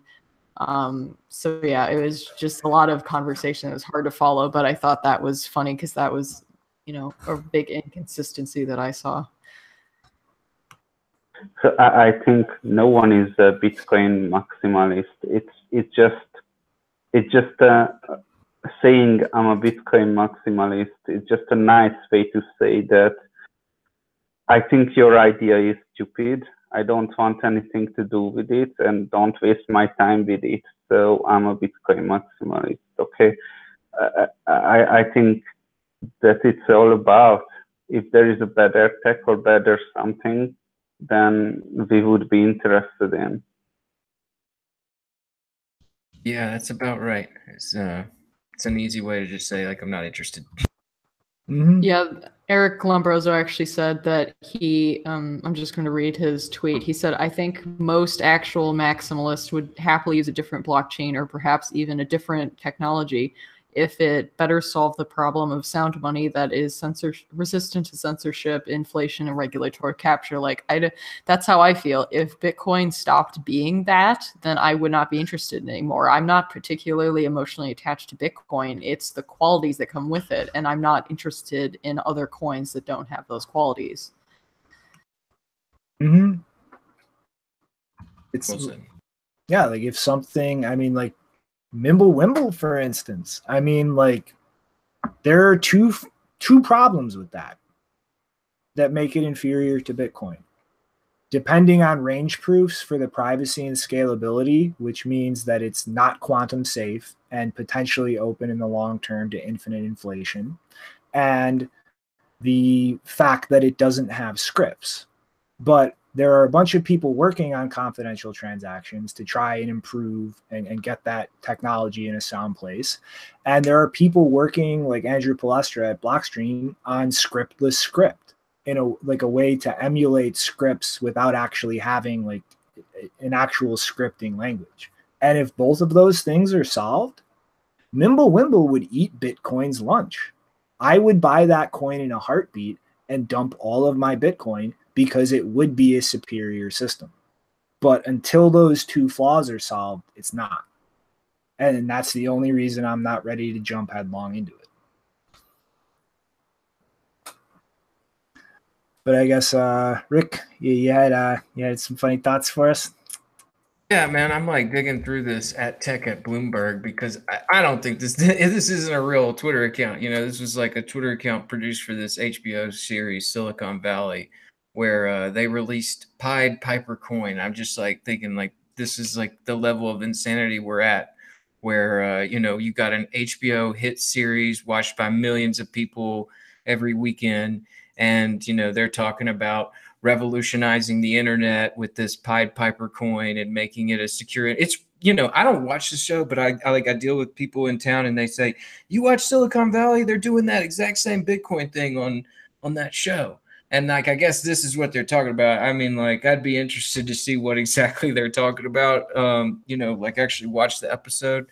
But yeah, there's some links down there in the description that got like we got this funny tweet, and there's like a little 5-minute clip from the show where you could watch and just sort of see how mainstream this whole movement's getting. I mean, if you want to play, it's like a minute and 30 seconds if you want to play it or not. I don't know, but it is funny. I think my blockers are being stupid. Oh yeah, man, you can't play anything on there. But it's a funny little clip. I mean, like the links are down there in the description. If you weren't able to catch the show like me, you can watch the clips there and just sort of can't believe that we made it this far as the level of ridiculousness. Advising Silicon Valley. Sorry, could you say that again? Blockstack advising Silicon Valley. Oh no. Oh no. Man, no. Yeah, I was just final thought, throw that out there because you know, like I was saying, well, that's something that I think we were supposed to cover, but this show has just been running incredibly too long. But what about you guys? No Periscam? Y'all got our Brian? You got some? I think real quick, Janine had one more, and then I got one, but I'll save it for now.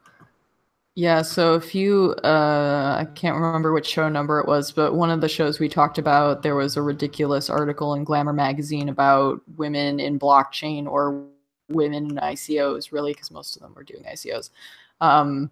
But they've written a new article now about, it's called How Cryptocurrency May Be Harmful to Women on the Dark Web and Beyond. It's like it's like the worst thing. There's literally a line in there that says cannibalist websites exist. Yes, they do. And it's like, okay. The funniest part about it though is they talk to I think let's see, I'm trying to find the quote really quick. Let's see. They talked to a lead detective of high-risk victims of trafficking in Dallas. And one of the things she said was, because they were specifically talking about the Backpage incident where the site was shut down because they were saying trafficking was happening on it. And one of the things she said was because Backpage was, you know, advertising that they would accept Bitcoin or you could use Bitcoin through it. She said, Bitcoin could have refused any Backpage codes just as credit card companies did. Instead, some cryptocurrency ATM providers, trading platforms, and at least one wallet company gave tutorials on how to pay for Backpage with Bitcoin. I was like, do you even know what Bitcoin is? Bitcoin can't, there is no Bitcoin to refuse codes. Like, what is wrong with you? So, yeah, read the article. It's linked in this thread, but Sarah Jamie Lewis actually does research on things that happen on the so-called dark web. So if you want to write any more ridiculous garbage like is written in Glamour magazine, you should probably contact her and check it with her first. Alrighty, and then I guess Rick is slipping another story. Okay, Yeah. there needs to be some automated thought loading process. I just wanted to bring this up because I saw not many people have viewed it yet. We got these JW put these two really quick courses out on basic economics and just like how to barter and like pricing mechanisms and money and all that. And it's real quick and it's just real informative, and just wanted to put that out there. So if you haven't caught that, catch that. It's just a quick 5-10 minutes and you'll learn a lot. And I think he's gonna try to like continue and keep these up. So like, if you're somebody in this space who's not really, I don't know, economically literate, you know, this might be a good place to just really run through the basics. Even if you think you're economically literate because you were schooled, still go back and watch it. But I mean, Nopar, you got anything you want to talk about before we end the show? Not really. It's 4 a.m. in the morning. Sorry, keeping you up so long. I'll say, man, like the Cypherpunks 101 is coming up Friday, so be sure to catch that episode because you know, the last one was great, and we're going to be coming out all summer. They're going to be good, so be sure to catch that on Friday too. Yeah, we are officially out of the woods with goofs like me. They're actually going to be interesting from this point on. It's going to be Adam Gibson. He's one of the creators of Join Market, and he's probably the guy who knows the most about Bitcoin privacy. Even Andrew Polestra is directing people to him to ask about anything. It's the best interview, according to my friend. Yeah. Yeah, Adam's fucking smart guy. I'm actually really looking forward to that one. Yeah, awesome. That sounds cool.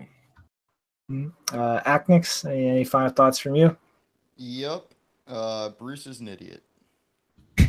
That is not nice. Okay, not an idiot. He's just not a computer scientist. All right. And I guess I'm going to break one of my cardinal rules because I just have to at this point. I just have to. I have to vent about this to as many people as possible. So Cobra today made a tweet. I think that this is him continuing to A/B test how much bullshit in support of Bcash he can get away with without torching his reputation. Not everybody agrees with me, but just a short story. I call him out on this A/B testing and pushing. I mentioned Poe's Law, and he later responds to somebody else bringing up Poe's Law to imply he was joking. And then Alex Picard here, a notorious Bcash troll, jumps in to go, dude, it's obvious Cobra is being sarcastic. Well, one of the first things that I noticed when I saw Cobra's tweet was that Alex Picard liked it. After making this reply to me, that like had disappeared. He unliked the tweet. He then immediately after liked this tweet from Marion Jet, some bimbo that's following Craig Wright around, quoting this as if it's serious after just telling me that it was an obvious parody. So I have to ask him, dude, are you on drugs? Like, you literally just contradicted yourself like 3 times in the span of like 15 minutes. Like, this is Bcash logic.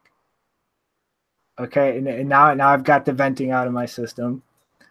Janine has something for us to end on. I just have to load it. Yeah, just for final thought, I thought it would be good to end the show on happy news that a random unicyclist and his pet raccoon were released after being detained at an anti-Putin protest earlier in the week. Good job, man. Release the trash pandas. I mean, just look at that last picture. It looks like he's wearing a furry hat, but no, that is his raccoon on his shoulder as he's riding away on his unicycle.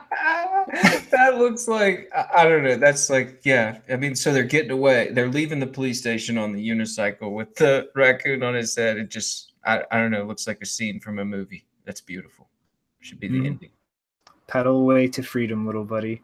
But I guess till next time, we'll see you Saturday. Although the time might be a little off, and there'll be hopefully a surprise to explain that. So we'll see you guys next time. Later, everyone. Bye. Bye.